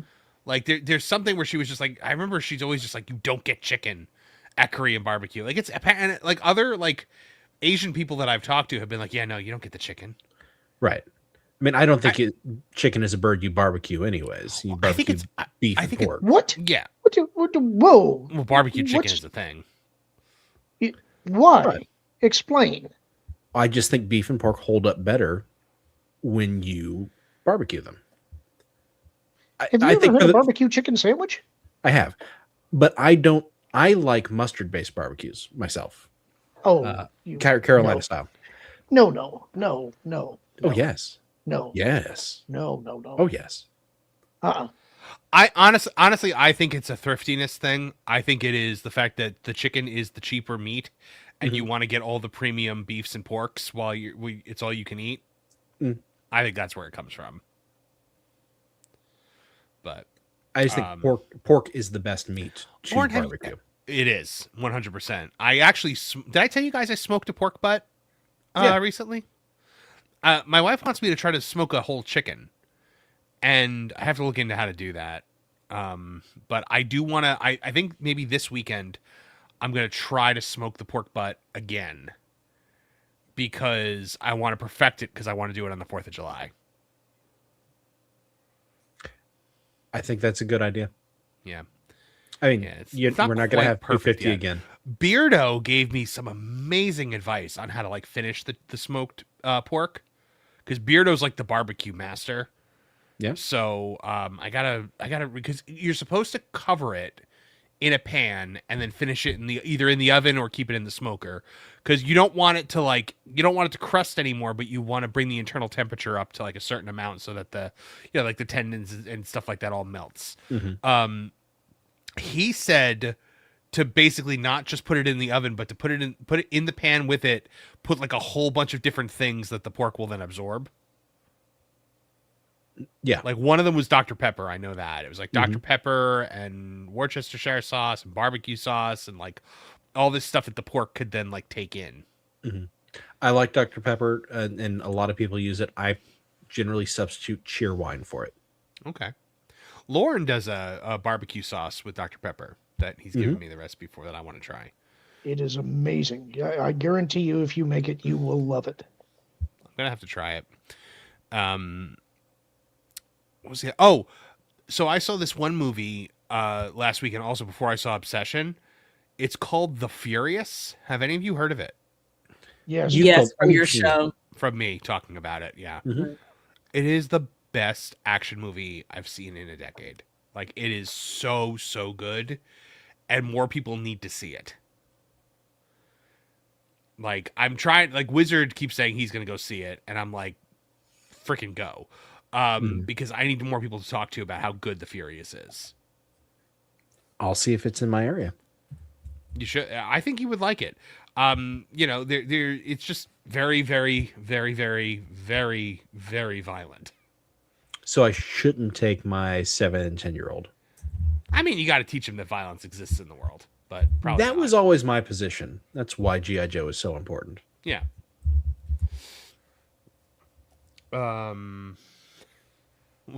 McGruffle says, "No way, Marv. What about Captain America: Brave New World?" Oh, that is a movie that I saw once and will probably never see again. I didn't even see it once. I used to love to like start an MCU binge like once a year and like work my way through all the movies up like during the Infinity Saga. Mm-hmm. I could not imagine doing that now with like Captain America Brave New World and the Marvels and like all of this like it's just nonsense. They would have got me there if it were Bucky, but it wasn't. So Oh, it certainly wasn't. But now he's a congressman and he appeared in one scene, Trish. It was the whole thing. Oh god, I forgot about you telling me that.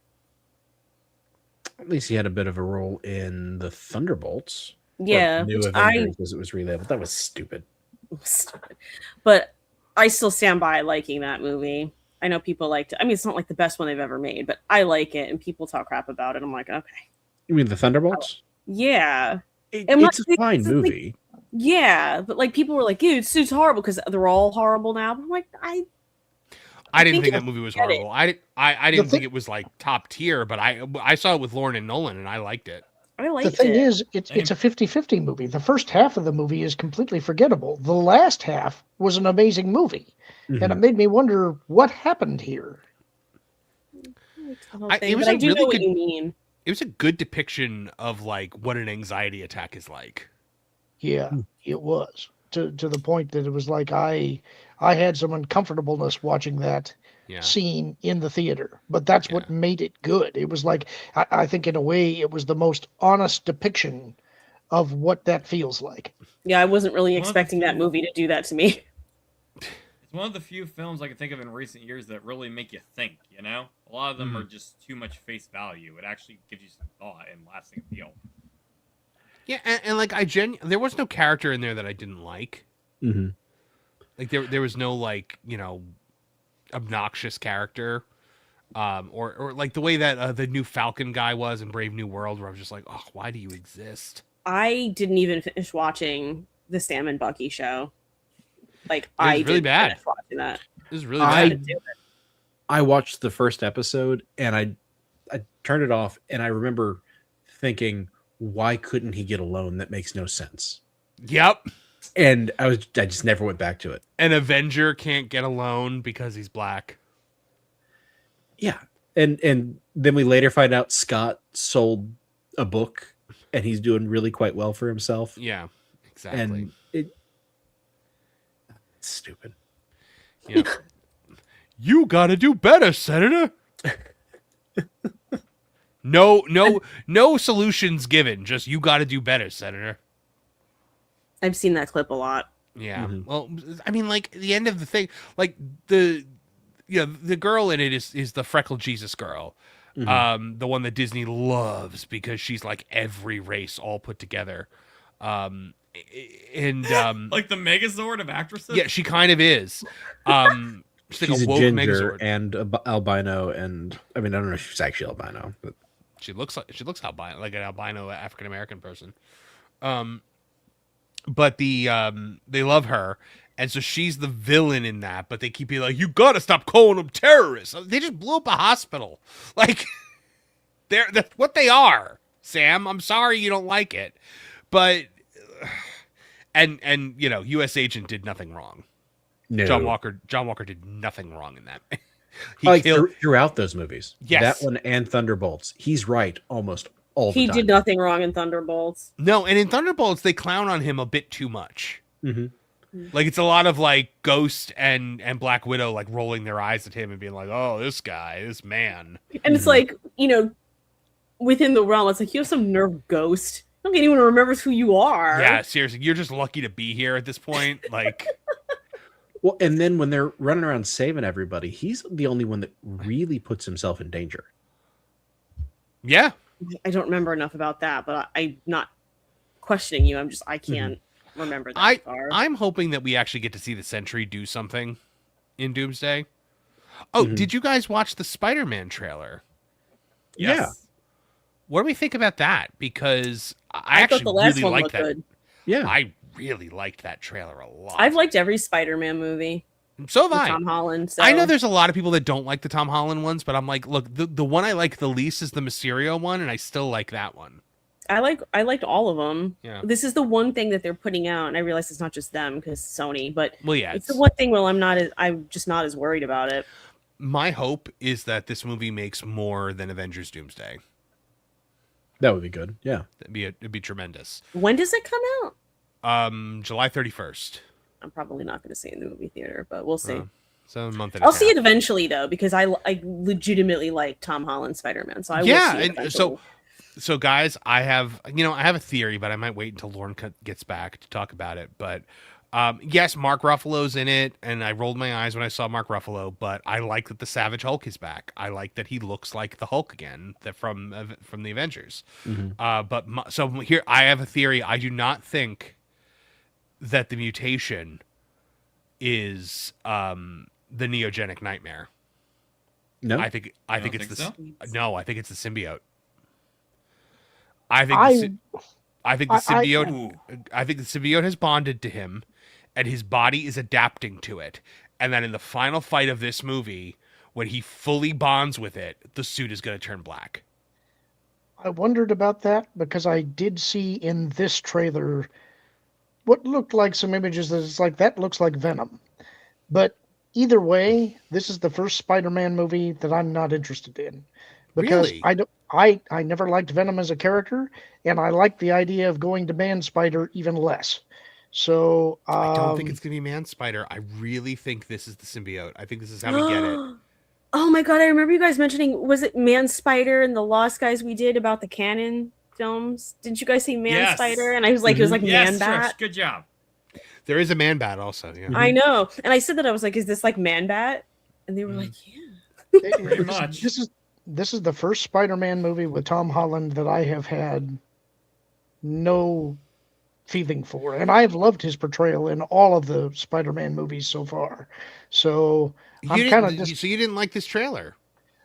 This trailer I thought was the best of all of them that they've released so far, but I'm still not really feeling it. I will go see it. I will judge the movie on its merits, but this is the first one where it's like I didn't feel anything.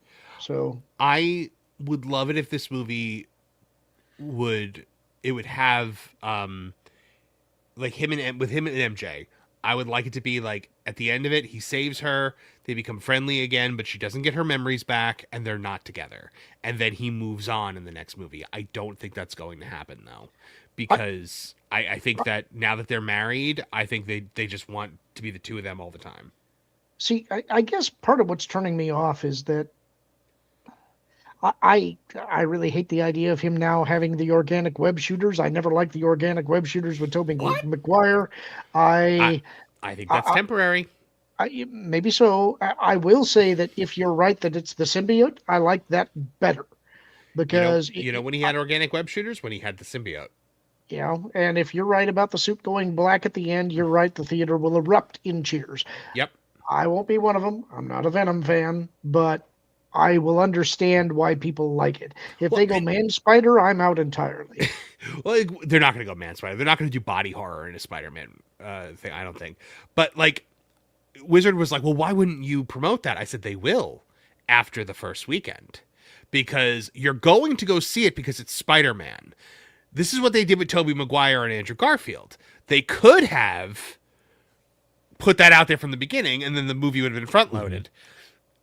But instead, they let it be a giant surprise. They let word of mouth spread. And then in like the second or third week, they started actually showing them in commercials.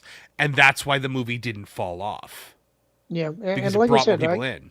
I will admit there was a couple of silhouettes that did look like Venom to me. And so I think that you could be right.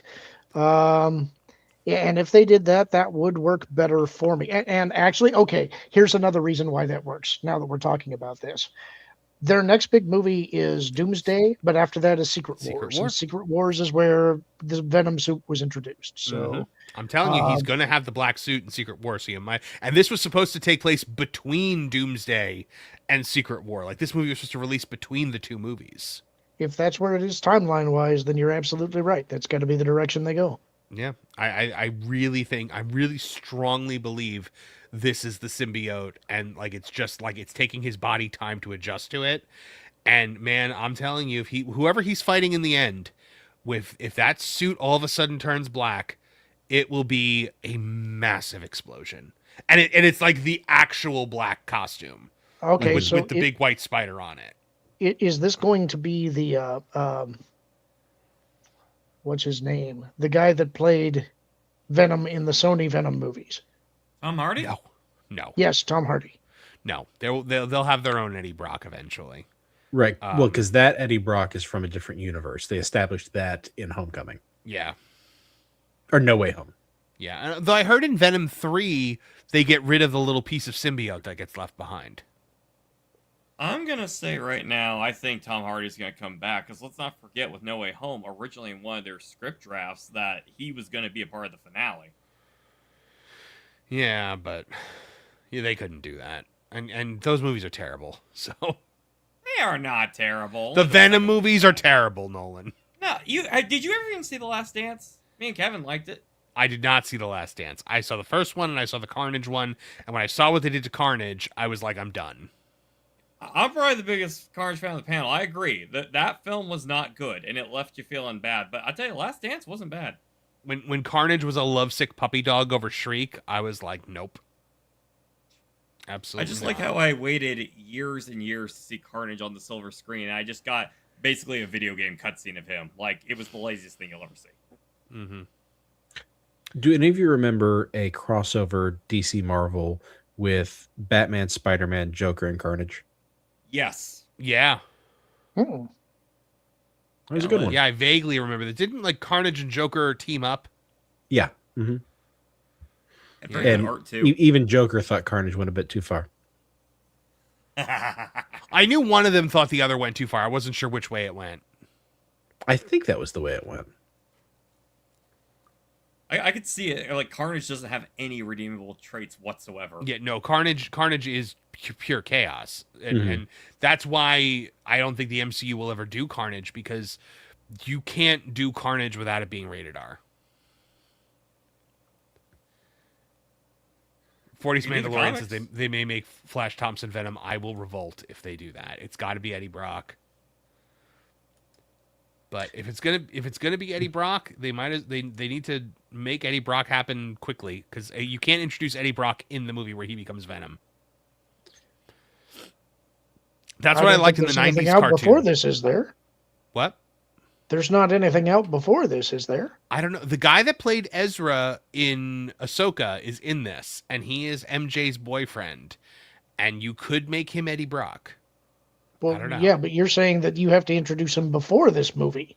I don't think there's anything that comes out before this movie. No. Before the movie that he becomes Venom in, because I don't think he becomes Venom in this. Oh, I see what you're saying. Okay. I think Peter gets the black costume in this. I think he keeps it through Secret War.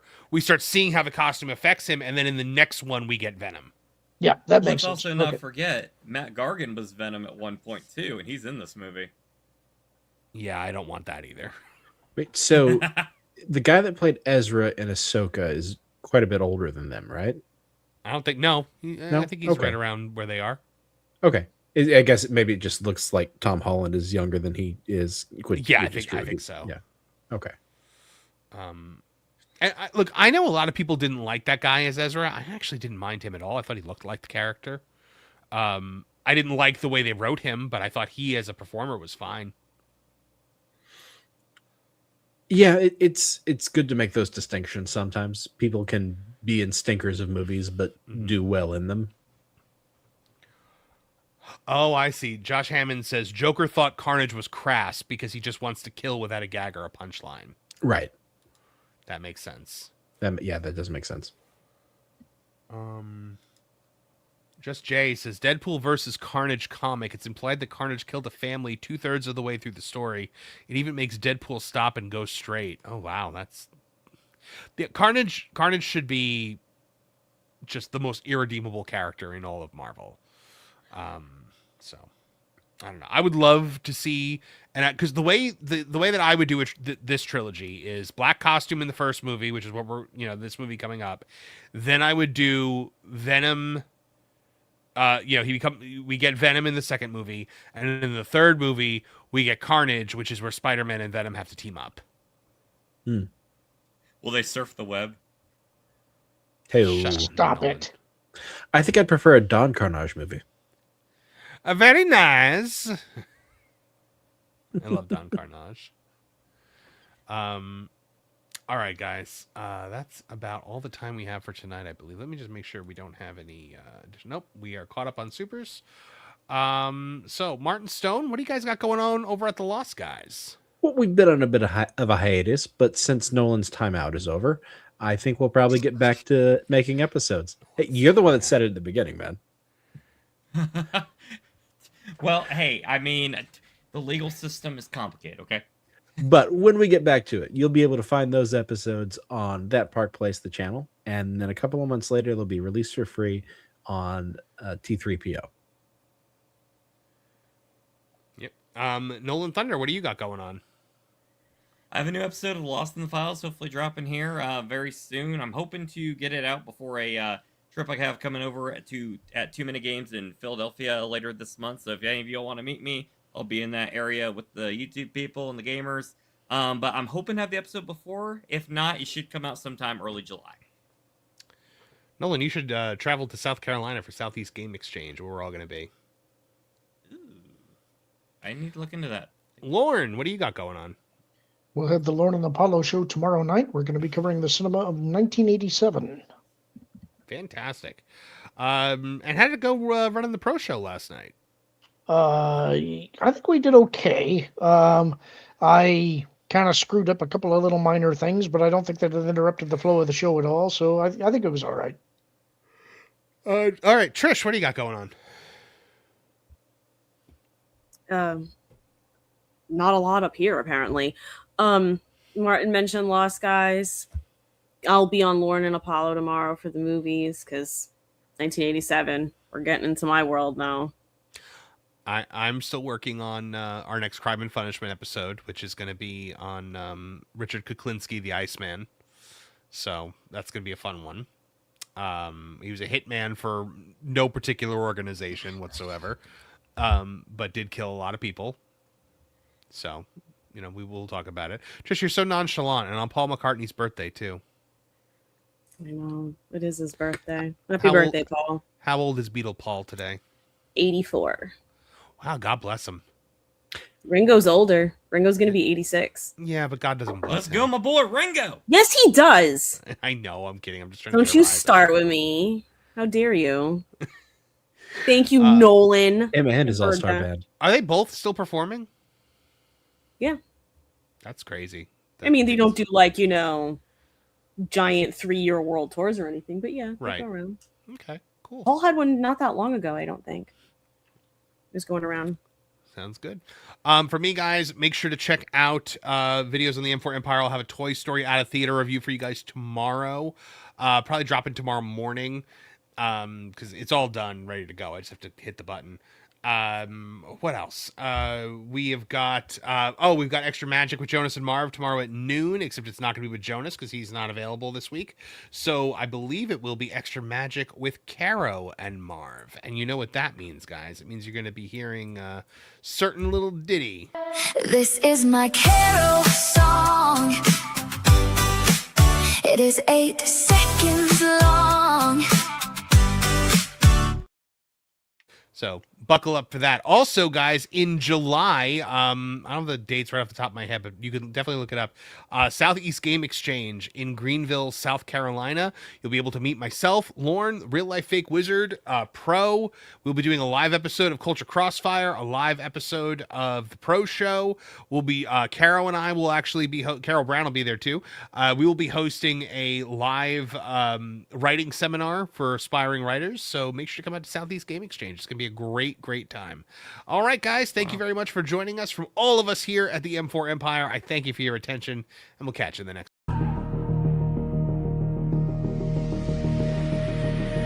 They said we'd never last, just a moment, just a flash. But empires aren't built overnight, they're forged in war and lit by fight.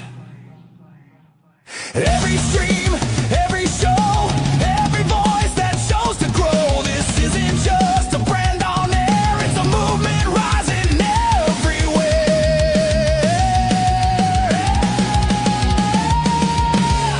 We